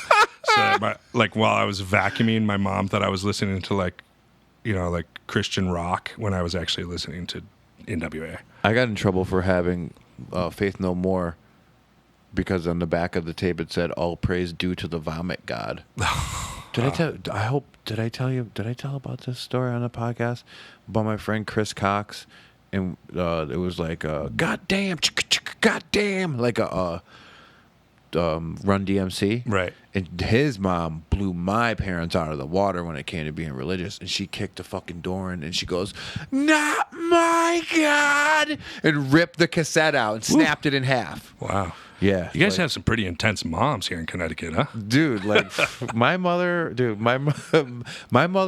is like, she's fucking hilarious, but like she did some things back when we were younger that she could definitely be put in prison for, but now when I look back on it, I'm like, dude, that was fucking golden.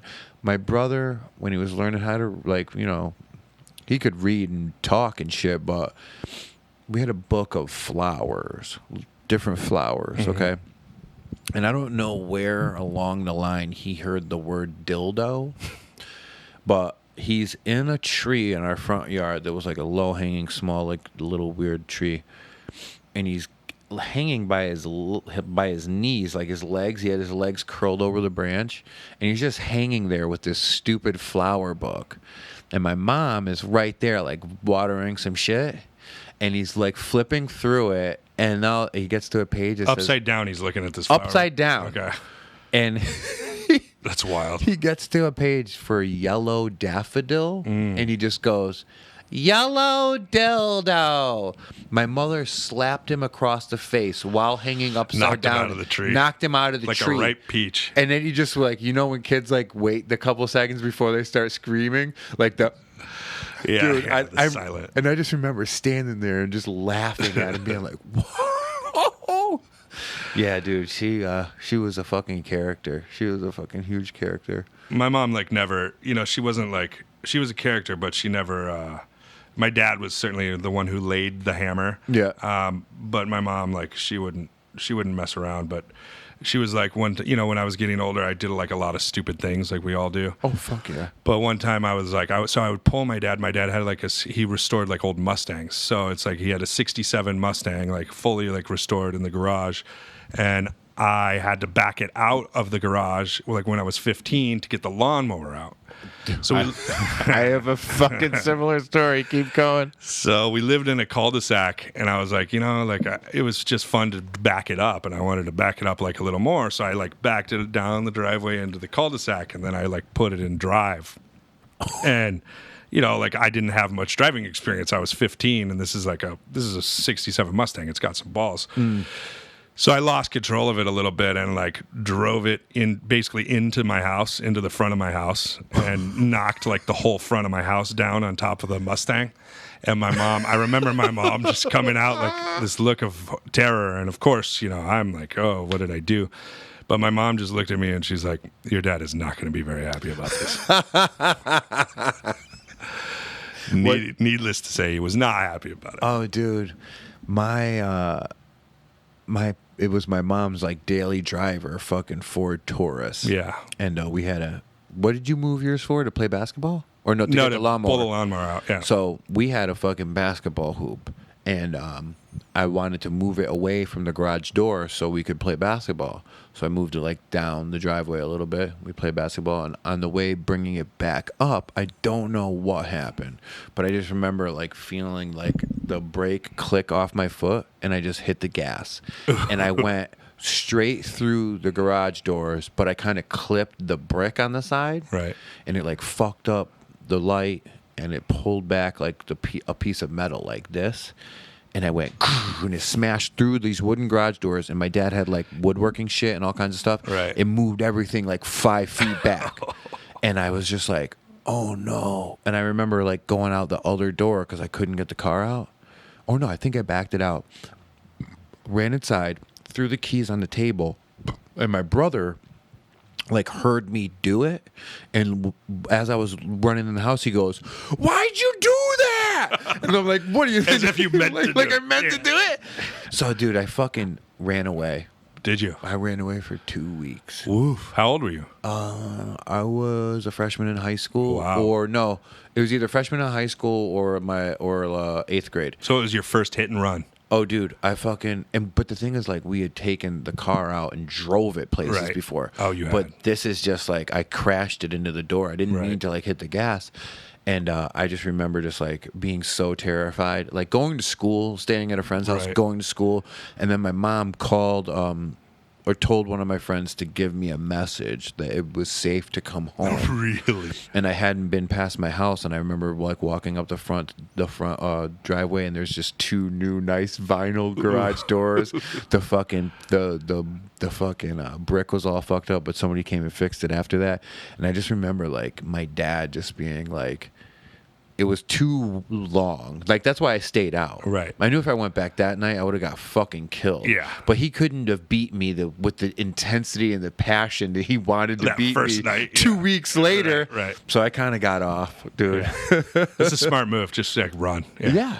Dude. Run and hide. Oh, man, he was a fucking monster. Me and my brother always tell stories about it. But I don't know. It was kind of like what makes you who you are today. Yeah.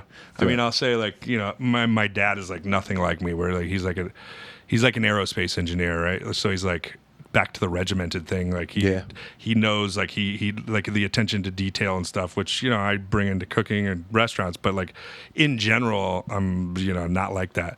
So, you know, to have like somebody who's like that different from you as a human, like affect you so much, like you know, I attribute 90% of the good traits I have to like watching him operate. Yeah. My dad's got a few. I got a lot. I inherited more bad ones than good, but it's just like in those days, like they just had to do what they had to do to get by, just like you're doing what you got to do. Like, Yep. And my dad put in like carpet for like 30 years, like, Wow. so he was just mad. Yeah. Mad at the yeah, world. I'd be pissed, dude. That's like, you know, that's a tough job. That job, like, you're like kicking that thing with your knee all the time. Like, Dude, bam, I bam. I did it for 2 years, and to this day, it was like the shittiest job ever. Yeah, that's tough. I remember just fucking. This is like right after I like started using, and I just remembered like hating to going to work, but I wanted to go to work because I would go through everybody's medicine cabinet in the houses we worked in. There you go. And, For your tip, right? Yeah, I was doing good work. Yeah. Cut my finger on the first day. Would have put a carpet knife right through like that part of my finger. Yeah, like I've done a bunch of fucking stupid jobs. Other than cooking, what else have you done? Like, did you ever have any like summer jobs or anything that was like so different? yeah, I would like for a while, like I was not for a while, but I was a roofer. Like that was the worst job I ever had. I hear that that's pretty much like worse than carpet Dude, too. it's like I wouldn't. Yeah, I mean, first of all, I'm like scared of heights, kind of. I Like, am now. I don't like ladders. I don't like climbing up ladders. And this was, you know, like that job is like you can't be scared of heights and like No. do that job well. You No know, way. so it's like every day I'm trying not to be a pussy. You know, like these like roofers are a pretty tough breed. So I'm trying not to like be a pussy. And you got to take these like 50-pound bags of shingles up like 3-story roofs. You know, like dude. If you had nah, the cool weirdo. boss, you had that thing that was like an elevator for the We didn't have one of those on the ladder. You know what I mean? Yeah, Those yeah, 2 yeah. little Oh, arms yeah, that yeah, yeah. carry the shingles Put it up. up. Yeah. I think I actually did do that for a couple days, but I was the dude that put that on the thing. They didn't have me on the roof. Yeah. Because I did framing for a couple summers and I fell off the fucking house. Yeah, it was fucking hard. It's no fun. No. I have a lot of respect for people who do that. It's like, Oh, fuck that's yeah. Fucking. I know a lot of dudes none. that do like shit like that, and it's like that's what they're good at. Dudes that do sheetrock. I have a bunch of friends that do like woodworking, but like I don't know. I guess it's just about what you were taught at that age. Yeah, I did asphalt. Like I worked like on a asphalt road crew. Like I tried to, you know, I like you don't make much money as a cook. Like so, I would make like no money. So I had an opportunity to like make $25 an hour. I was like, damn. Yeah. You know, that's like the Back most then. money I've ever heard of. So it's like I laid asphalt for a year, and that was that was a job. It's like it wasn't cooking. So it's like I'm glad I do what I do. Yeah. I'm glad you do what you do too because I love your fucking cooking. Thanks, dude. You're probably like, and I'm not. I say this all the time, and it's just like not because I know you. It's because fucking for Central Connecticut, and I've eaten at a lot of places in Connecticut, but fucking Millwrights is the fucking jam, dude. Thank you. Like, I love fine dining. But I love fine dining with a different twist. 'Cause, like, not a twist, but like you can kind of tell the fucking chef don't give a fuck, and he's gonna do what he wants to do, and it's always coming out good. Right. That fucking corn, the fried corn hair. Oh yeah, the corn silk. I'm just loving the corn hair. I tell everybody about that. It gets everybody like, you know, you put a picture of it on and everybody's like up in arms about it. Like, oh, like take it off. It's disgusting. No, like just eat it. so Like good, it's good. You know, it's not like, yeah, it's good. But it's, you know, we have, like I said, we have a great team over there. It's like, it's a pleasure to work with those people. And you know, we just try to get a little better all the time. It's an experience. I brought a couple guys out there for my friend Joe's birthday, and it was a couple people with us that had never even eaten anything close to that caliber of food, and they were just blown away. Cool. And when I see dudes that don't like food like that and don't eat like that, eat food of that caliber and be like, yo, you fucking taste what this shit tastes like. Right. It's kind of cool because you'd think they'd be like, oh, this is disgusting. Yeah. And when someone gets their palate opened up like that, I love that shit, dude. It's super cool to me. Well, like, you know, a huge part of it is like you're cooking for your guests. So like when you do have a restaurant like Millwrights, like, and you want to do stuff that is like maybe a little more forward thinking or creative, like you can't forget to put like things that people are familiar with. Like make sure that like, there's a familiar base flavor for people to start with, and then go from there. Like, you know, there are chefs out there who, you know, this is like green bean strings with like, you know, some crazy shit and like, you know, like wild stuff that, you know, maybe is more for shock value than anything else. And but it's like, kind of intimidating to somebody yeah, that it doesn't can be know intimidating, food. you know, and I like some of those restaurants, you know, Oh, yeah. some of these chefs that do wild things, but that's not what we do. No. You know, we are, the base of what we do is in tradition, and in tradition comes approachability. Mm-hmm. So. Mm-hmm.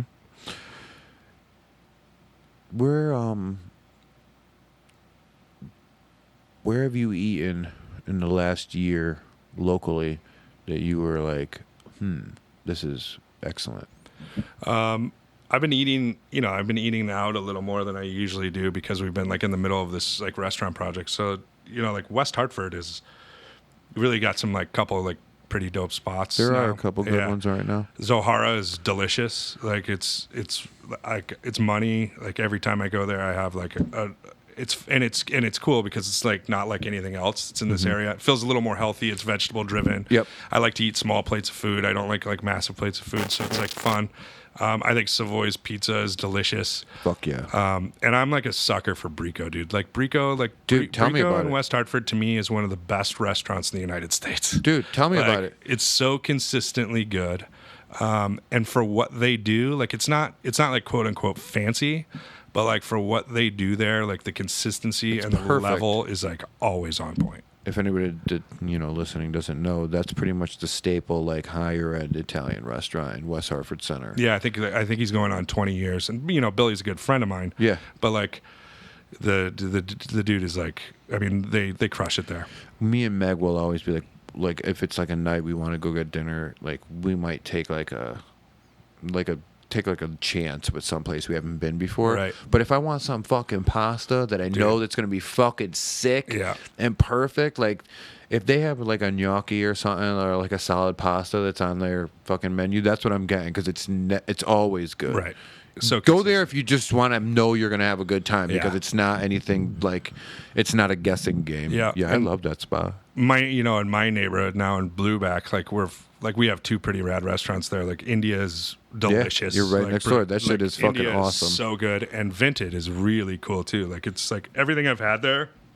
Like we're there. That's kind of like our office. Like we go over there because it's like a wine bar and quiet, and we can like go into a dark corner and like talk about weird business shit. And we don't really have an office at the restaurant. So, and like everything I've had there is delicious. The wines are great. You know, it's a fun spot. So that corner, you know, used to be kind of dead there. But now like with the hotel going in and that restaurant's going to be pretty good. Like, we're excited about it.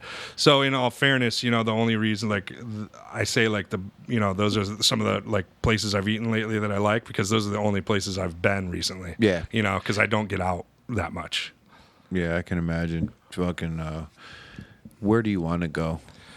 I want to go to so many places. One, like, I mean, Bill Tabe's restaurants are delicious. Oh, I've been hell to the yeah. Welk, I've been to Kawani, but I've never I've been to Jessup Hall, but I never I've never eaten there. Like I just had drinks there, like after they were closed, kind of. I'm looking forward to Osa, obviously, like Hell yeah. every other person who knows about food in the world. James Wayman is opening a new butcher shop down in Mystic that's going to be like a deli too. And Really? yeah. And I think that opens the 28th of August. But that's going to be sick. You know, it's just good to see like all these people like doing things in Connecticut now, like doing food things like this. I'm not like, maybe not like a new generation, but like a generation of restaurateurs who are my peers now, who are like kind of going for it, you know? Oh yeah, everybody's going for it right now. Yeah. It's pretty crazy around here. I can't remember like the last restaurant that opened that was like pretty public about it that didn't do well. Right. And you know what is good? Aside from a few exceptions, like they're usually good. Yeah. Like the ones that are opening are good. Yeah. There's some chain garbage that pops up every once in a while. My neighborhood, over there is some of it, but it's like, there's a place for that too. Like whatever, like they can do their thing. But it's kind of getting to be more of an exciting culinary spot. You have Jeff like over at Present Company, like doing really great things. Dude, I've never been. I No? went there for a party. You got to go, dude. Yeah, But it's good. everything I see him like all the pictures I see from that place are like excellent, and I will recommend it, but just because I know he's an awesome chef. Yeah. But I haven't been, and I think that's probably next on my list. And it's a cool spot, it's like that's to me that's a scary spot because you truly have to like make that like your dining room, like Oh, yeah. it's like He's open. It's wide open. Everybody's looking at him. and he's like doing a great job of that. Yeah. When I met him years ago at on 20, I was like really like impressed. But I knew like him opening his own restaurant and not being in the box of like an owner, he would be able to like fucking really blast out some Right. awesome shit, and that's exactly what he Yeah, did. yeah, for sure. that's Oh exactly yeah, and then what he there's one like my I'm a dickhead for not going there restaurant is on 20 now because Jesse Powers, like my Yeah. old chef de cuisine, who we worked together for like 5 or 6 years, he's been the chef there now for a while, like longer than I care to say without having gone there. But like I know the dude is like one of the best cooks. He's a really good cook. So It's an iconic spot. Yeah. It's pretty cool. I remember back in the day, just like the back page of the Advocate would have that like star system of like of the restaurants. Right. And dude, this was before. This was a long time ago, and it was called the Polytechnic Club. right. And I just remember it was the only one that would always get 5. Yeah. And I'd be like, what the fuck is this place? And this is before I even started eating good food. And then I went there like on a Valentine's Day 4, 5, 6 years ago. And it was one of the better meals I'd had. Then me and Meg went on New Year's Eve 2 years ago. 2 years ago. That shit was fucking just awesome. And then Yeah. right after that is when he took off. Yeah, he's talented, and that's a legendary restaurant. It's got a deep culinary tradition. But like, there. it's just cool because it's in a fucking like skyscraper building where you can look out. What is it, like 20-something floor or something Yeah, like that? yeah. Like that's just cool. Like, Yeah. and when you can look out and like see like as far as the eye can see, King of the world from your Yeah. fucking King of the world. from your little like table. I think that's fucking sick. You're set up over there with that goddamn waterfall. That's like probably one of the most beautiful spots and scenes that you can get Yeah. from a restaurant in this area. I'm always real curious, and I always kind of keep my ear to the ground as to what's going on, like up in the corner. Because every once in a while there'll be a restaurant open up there, but you won't know because that's Right. like another world. But what's the corner? I don't even like know. Is like that like what towns? like Fall River, is like Kent in the corner? Kent is kind of mid, Okay, but it's like low corner. because Joel Violence is opening something in Kent that I'm sure. Somebody will be- told me about yeah. this too, and I'm sure that will be amazing. too. very, very curious to see what goes on. But like Salisbury, like freaking like Great Barrington is in Mass, but it's just right over the All right. line. Like there's a lot of cool shit that's going on up there, but like you never hear about it. Right. You ever go to Noodle? No. And Oh, I read your review though. yo, that dude right now is like, I haven't been there for a couple of years, and I see the pictures, dude, and that's more of like it's like beautiful, like art, small plate, like Right. flowery food, but it was fucking sick. It was so sick. Yeah, I mean, there's so many places I want to go, but it's like with time is like a rotten thing, and it's when I go out, like if I'm doing like a day of going out, like because to me it's like very educational and it's like Yeah. important for my job.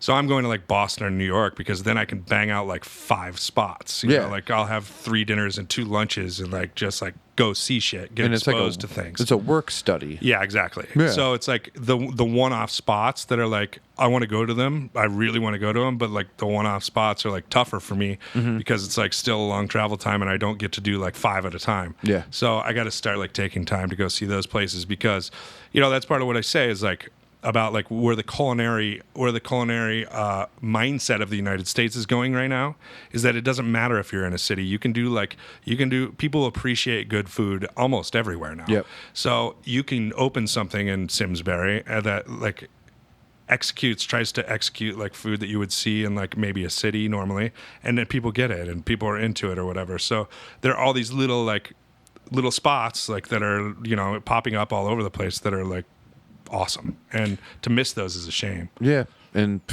there's definitely been some restaurants I've wanted to go to, and they closed because I never got to go because I was being lazy. Yeah, that's the shitty part. Like when there's a couple chefs like I totally regret never having gone and eaten their food, and now they just don't have. I didn't go to Community Table. Ooh, yeah, you missed a good one there. And he had that last thing, and I didn't even know about it. My friend Nick was working there too, and I just never. I've been up that way, but I never was there to eat, and Right. like I wasn't just gonna drop in.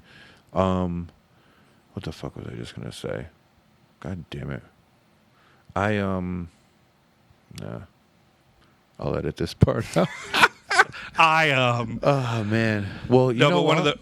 I think we share one of the like best meals I've ever had, and like I've eaten at a lot of restaurants, like shitloads of restaurants. I can The amount of imagine. money I've spent on food is Oh. like jaw dropping, probably. But like I said, it's like very important for You like your need to growth know. as a chef, especially when you're not like because I'm so far removed from like that city culture. So like when I go out to a bar, like if I go out to a bar after work, which doesn't really happen. There aren't I'm not like shooting the shit with like chefs from the city because like in Simsbury there's just not that, like it's not there. You know what I mean? Like in West Hartford it happens a little more, but you go to like after work in Chicago, you go out to a bar and it's like, oh, there's these guys, It's whatever. like another part. It's like yeah. a party. It's like And so another world. You're always like conversing. You're always networking. You're always talking food.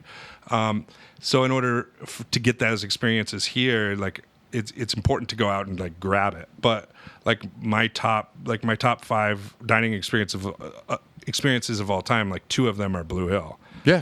And I think you share the same sentiment there. Like that place. I want to go back so bad. So like it's like so over the top, but it's not over the top. Like it's Not to us. it doesn't like to the outsider. It's like, oh yeah, like they were like cooking me eggplant like in composting like manure, and people are like, what the fuck? They don't understand. No, but it works. Like Dude. it's like and when a restaurant operates like that, like truly knows itself, it's a very special thing. Jaw dropping, dude. Just insane. The attitudes of the people that work there. They have a little thing where, like, in the middle of the meal, they take you away from your table and they show you a part of the restaurant or the farm. Right. And it was just fucking Yeah, it's sick. nuts. Yeah, and they have like the first time I ever ate there, I ate there with Rich, and Attorney to the Stars. Okay. And Rich Rockland, everybody, and we went, and like I was so blown away, like. And as a chef, you don't know whether like you want to get pissed. Like you want to like they were giving me things that I didn't know how they did it. You were like, what the fuck? Yeah, it was humbling. You thought know? you thought you knew it all, and then Yeah. you're like, holy and fuck. you're humbled by a Dan meal. Barber. Yeah, and a lot of times, like when you have a tasting menu, like you'll get a couple things where you're like, how did they do that? But like the entire menu there was like that. You know, it's like, geez. So like, I went and staged there, because I had to see like the inner workings of that kitchen and like see how it was. So I spent, some time there, and it's fantastic. And from that, like, so I made a prediction, like at that point, I think they were number 99 in the world on the Pellegrino list. They're not eligible for Michelin star because they're outside of the city. But my prediction was that they'd be top 10, like eventually. And I think this year they got like to 20th or something. Yeah, last I looked, or 2 years ago, they were like $49. Yeah, they went 94, 49, and now 20. I And think. then they're pretty high up there. Yeah. But the last time I looked, 11 Madison Park was number 11. Yeah. And I want to go there. Well, they're number 1 now. 11 Madison Park? Yeah. Last year they got number 1. Wow. And then they decided to just gut their restaurant. So like they closed their restaurant and they're redoing the whole thing right now. They got number 1 in the world and they closed it down to make it better. And it's not like, I don't know, it's like you could go there. Like, it's not like some shit that's going to like, it's not like $1,000 meal. You know what I mean? It is. It is. Yeah. But like, you could go for lunch and, get out of there. yeah. But like, you think number 1, you're like thinking like you're gonna just fucking sleep over. Like, that's just like like that. I like that to me is like Disneyland for me. Yeah, That's what I want. me and my friend Luke, we went to 11 Madison Park, and of course, like we pre-gamed a little bit. Like we went to a couple spots before, and I don't like for some reason he like gave me a piece of a Xanax, and he's like, try this, dude. And I'm like, I'm not a drug dude, like at all. And I was like, he's like, it'll make you like feel like really like it'll be Mellow cool you for out. dinner, mellow you out. And like I didn't take to Xanax at all. Like I hated it. I hated that.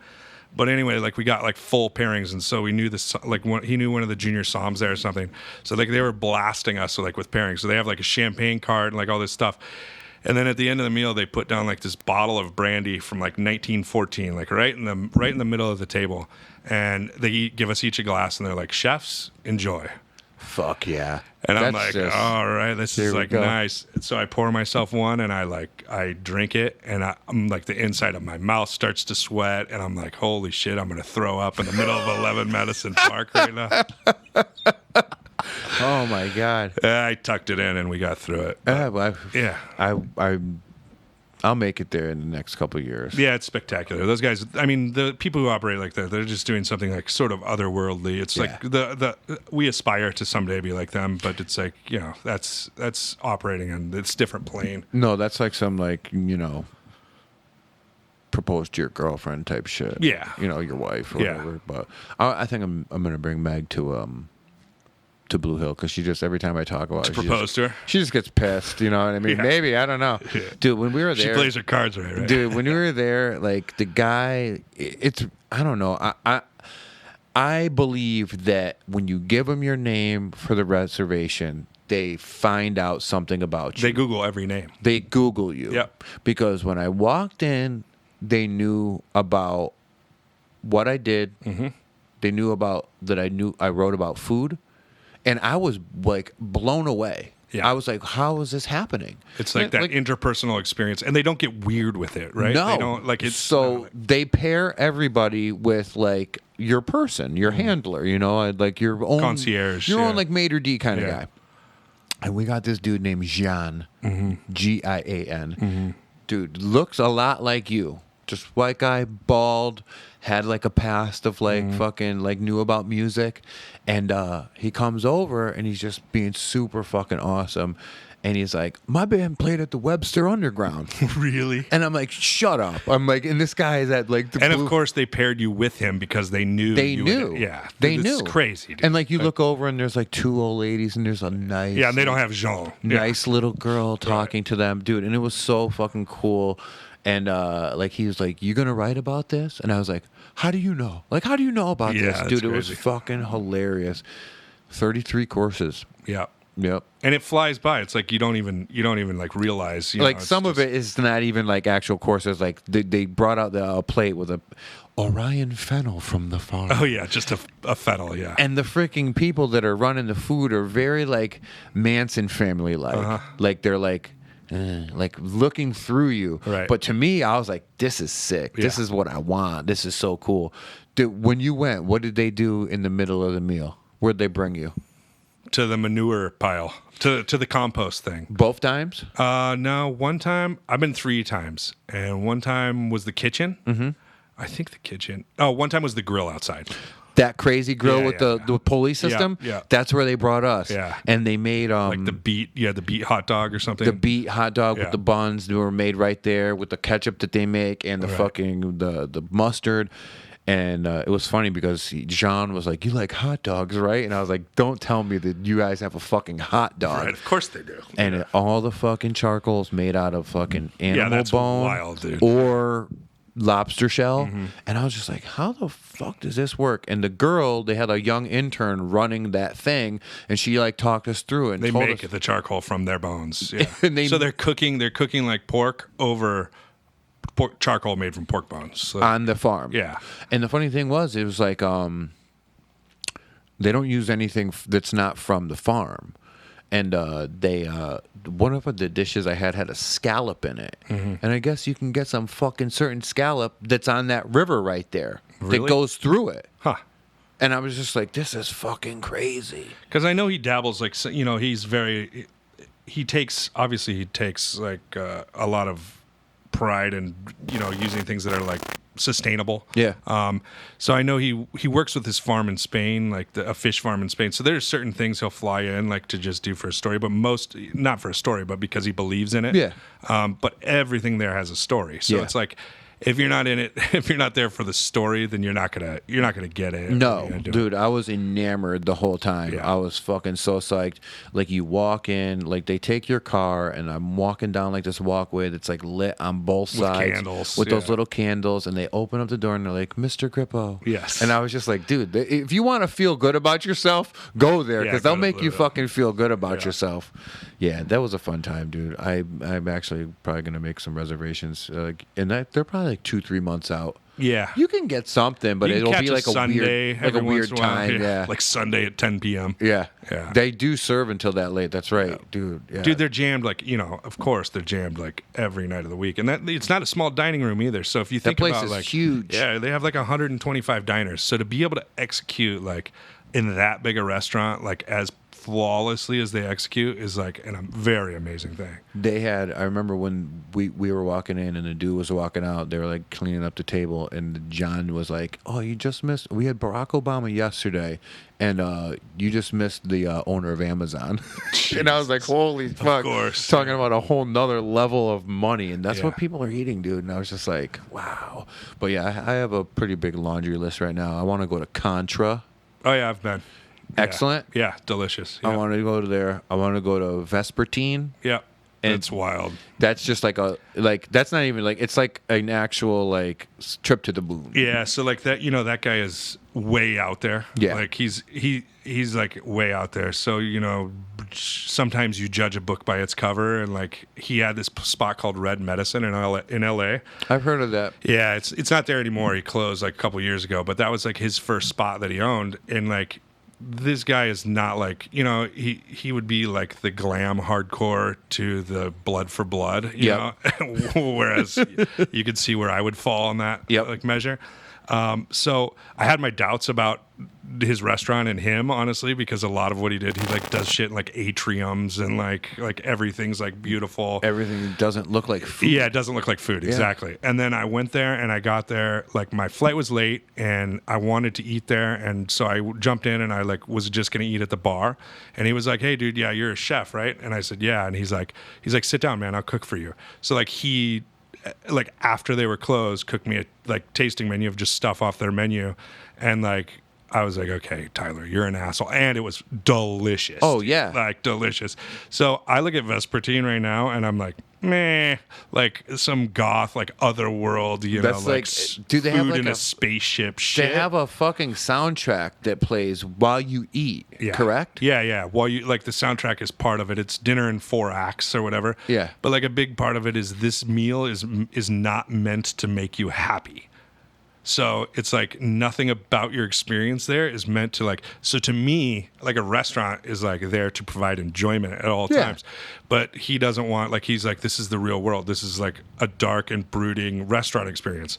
So I totally want to go there because it doesn't sound like anything I would ever want to do. But I like want to like the dude's a genius. So Yeah. I want to test it out. Yeah, I'm thinking I definitely want to go next time I go out to LA, Where else do you want to go? Alinea. Oh yeah, Alinea is amazing. But then there's like, these are all like insanely like high caliber restaurants. I still haven't been to Little Donkey because the one day I went, I read the fucking times wrong and it was like a Sunday morning, and I I just missed it or I just got there too early. I can't Yeah. remember, but Little Donkey's really good. There's all And kinds of shit. Little Donkey is like the one. It's like one of the few restaurants in the United States where it's run by people who are truly doing what they want to do at all times. Oh, like yeah. Jamie's just like, you know, like I want to do like Indian food. I want to do like whatever he wants to do, and like those guys know global cuisine so well that they're actually able to execute it. Right? Yeah, So definitely. the food there is so sick and fun. But there's a new spot in New York. It's opened in the old Four Seasons. It's called The Grill.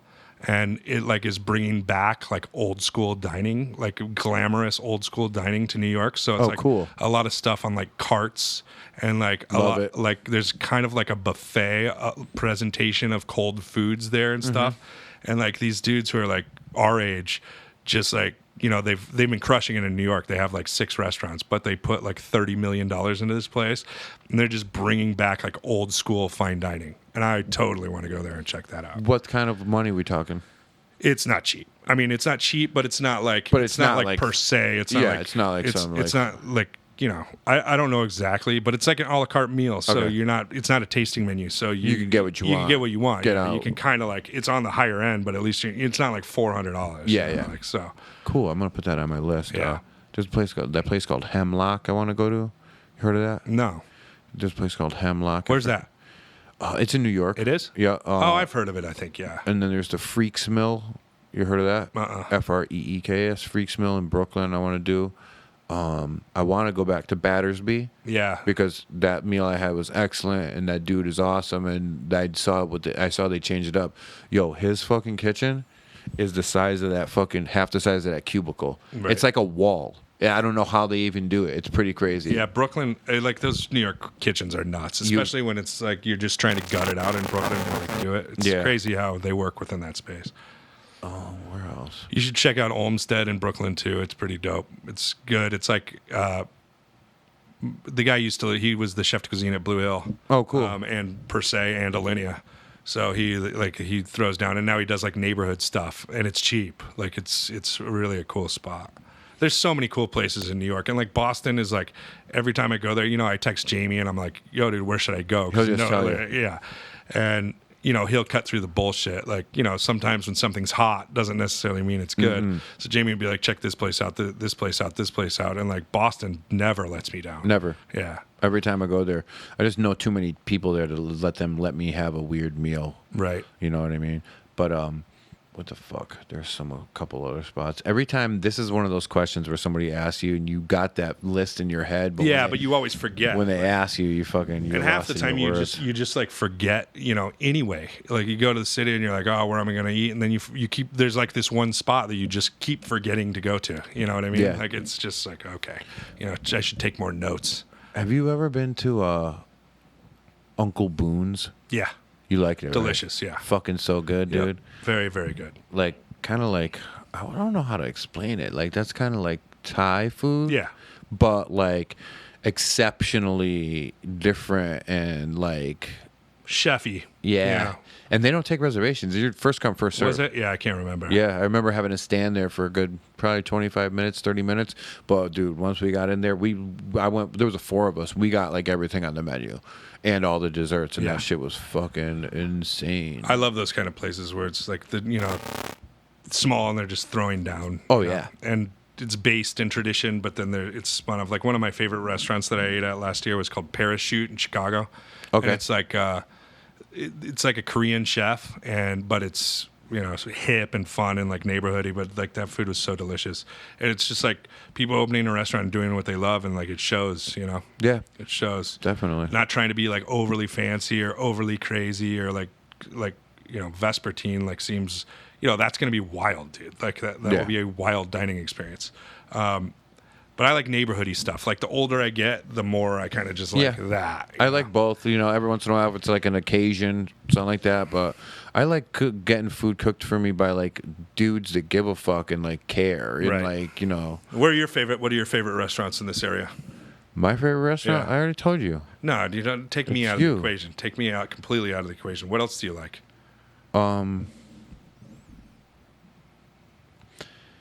I really like Engine Room. I've never had Yeah. a bad meal there. I actually, you know where I ate the other day? I got real pissed off. Was the Tree House Oh yeah. above Oyster Yeah, Company yeah, yeah. or Oyster. Yeah. Only because it was just like it's like their add-on kitchen. It's like beachy. Yeah. It's all you know what Oh, that yeah, is, I've like been there, that patio deal, Yeah. whatever. Only because it was like super packed and like the girl that was like, what I got a scallop roll, but like fuck, yeah. So engine room was always really good. Oh, there's a little French spot in Madison that's just like super yeah. small. What the fuck is it called? I know it. It's Jean Pierre owns it from Union League. Barbouche. Barbouche, Yeah. I love, and that's the funny thing about Union League is I've heard that's the best French in the state, and I've never been. Mm-hmm. I've never been. No, they do great. They do great stuff there. Dude, lately, like I've just not been really like eating like that. Like me and Megan have been cooking a lot, but like we'll just go out and like check out like weird little things that are opening up. You know Right. what I mean? Like the last 2 times we went out to eat was at Cooking the Bear. Right. We went for the like friends and family, and then we went for her birthday. Have you been to any like the ethnic spots? Like ethnic, what a terrible word to use, but that's like, like the. I know what you mean. Like the Chinese, like that. What's that? It's supposed to be good. Like Shu. Have you been Shoe is fucking sick. there? I've never been, dude. I always say it wrong. I say Shu, SHU, right? Well, no, Is it I say Szechuan, but it's Szechuan. Szechuan. Yeah. And it's like like real Szechuan cooking. Right. And I went there like 3 times. I fucking like it. And it's right next to Adong. Adong. Yeah, it's right I'm always between at Adong. Adong and Full Boston. Okay. It's in that center. Yeah, it's right there in the I corner. gotta go, dude. It used to be a Thai restaurant, and they changed it to that. And then don't those guys have like a hot pot restaurant too? Like where you dip your meat into some juice? I don't know where it is though. Yeah, I heard it's good. But then like Monte Alban and then like on Farmington Ave, there's a couple spots that are super good too. Monte Alban is Tacos. Well, no, it's next to Toussaint, but my friend is opening a restaurant where you know how there's the fence, there's Toussaint, there's the fence, and then that first storefront right there? Yeah. My friend Pepe, that used to own the 860 skate park, sold it off and now is opening a restaurant right there called Fiddleheads. And I'm very like he's pulling it together inside, but I'm really, really curious to see how it goes.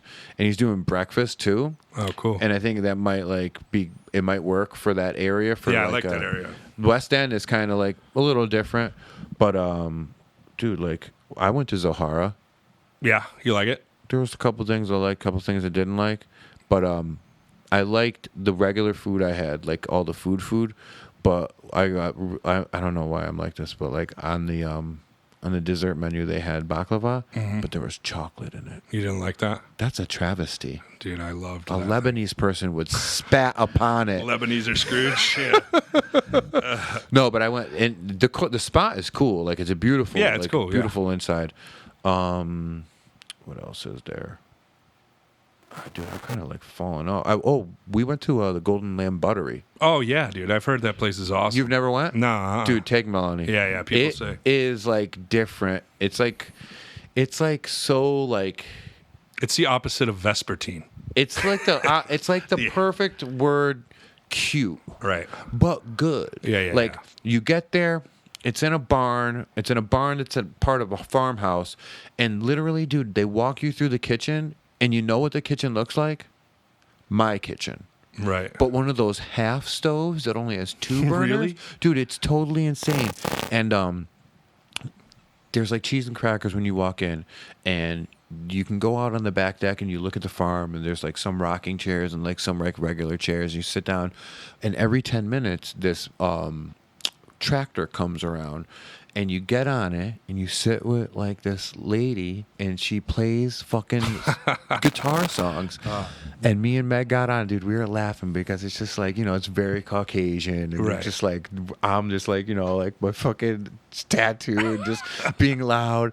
And they do it a couple times, so if you miss it, you can get on another one, and then they come back, and then they bring. So what, do they show you the farm or whatever? They show you the farm. They sing to you and show you the farm? The lady, they like drive so you can see what's going on, and the lady like sings, and she sang like a Bob Dylan song. Really? Yeah, it was fucking so beautiful, right?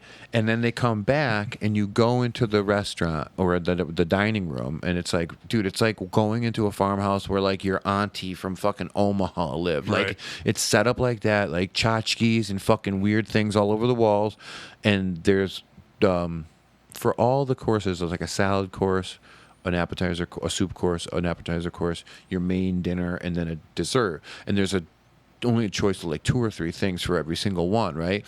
But in between all those, these girls and like ladies walk around with like this family style like pots of different shit. Really? There was like candied carrots, like a mushroom dish, and they just go, how much of this do you want? And you put your bowl out and they fill Really? it. They lay it on you, It's so cool. And then you get your dessert, and that The food's good. dude, it was excellent. Yeah, it was cool. awesome. But it's made by these 2 guys, like these 2 young kids that are just cooking in this weird kitchen. Wow. But it's fucking excellent. I got like a piece of like beef. Megan got like the fish. It was like a sea bass. But then that lady that's playing the guitar that's riding around on the thing, they give you a song menu, and you pick what you want. She comes to every table and she'll sing you that song. It's 100 different songs you can pick from. Wow. And it was her birthday, so they came out and they sang like their version of this happy birthday song. Dude, she almost exploded. She was so embarrassed, dude. She was turning red, and you know her. She's very like white. Right. Dude, her head looked like that microphone stand. But she loved it. It was like one of the cuter things that I've done for her. She was That is fucking cute. over the moon. Your girl would love it. Yeah. It's cool. And it's like Danielson or Brooklyn, Connecticut. It's like, you go down 84 and then you go like some weird little route, but it takes like, you can get there in like 50 minutes or something that's like it? that. Yeah, it's not bad. How much was it expensive? No, not at all. It was fucking $150 for 2. Wow. And it's like it's a cool date night. Yeah, that's cool. That sounds fun. Dude, this is the longest podcast I've ever done. Is I it? cut them at an hour. You know Yeah. how long we've been going? A long time. Huh? 2 hours and 18 minutes. Jesus Christ. See, that's what happens when me and you get together, man. This is great. Just jam. So we're going to wrap it up. Yeah. Let everybody know how they can get a hold of you, how they can see you, how they can find out about Millwrights or Cooking the Bear. Anything else you want to like fucking... No, I mean, come to one of the restaurants. Millwrights is Yeah.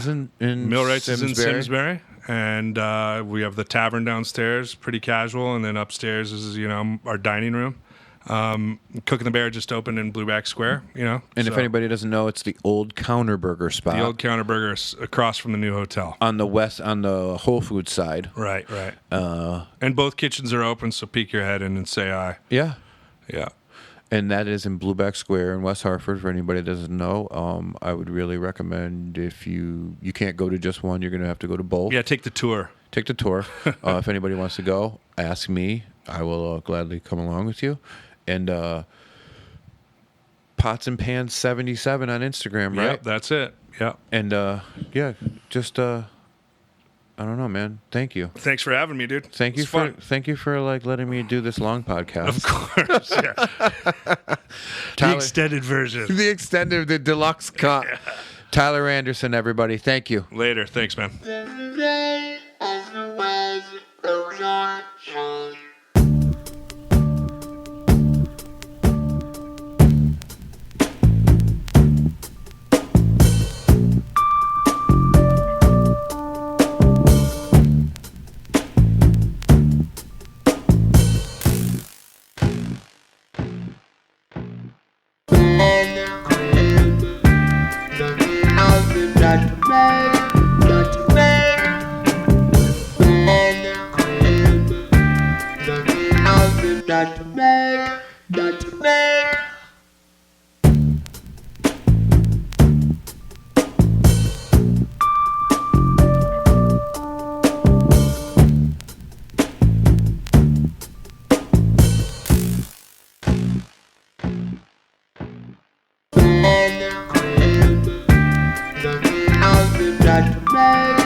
Dr. Mac.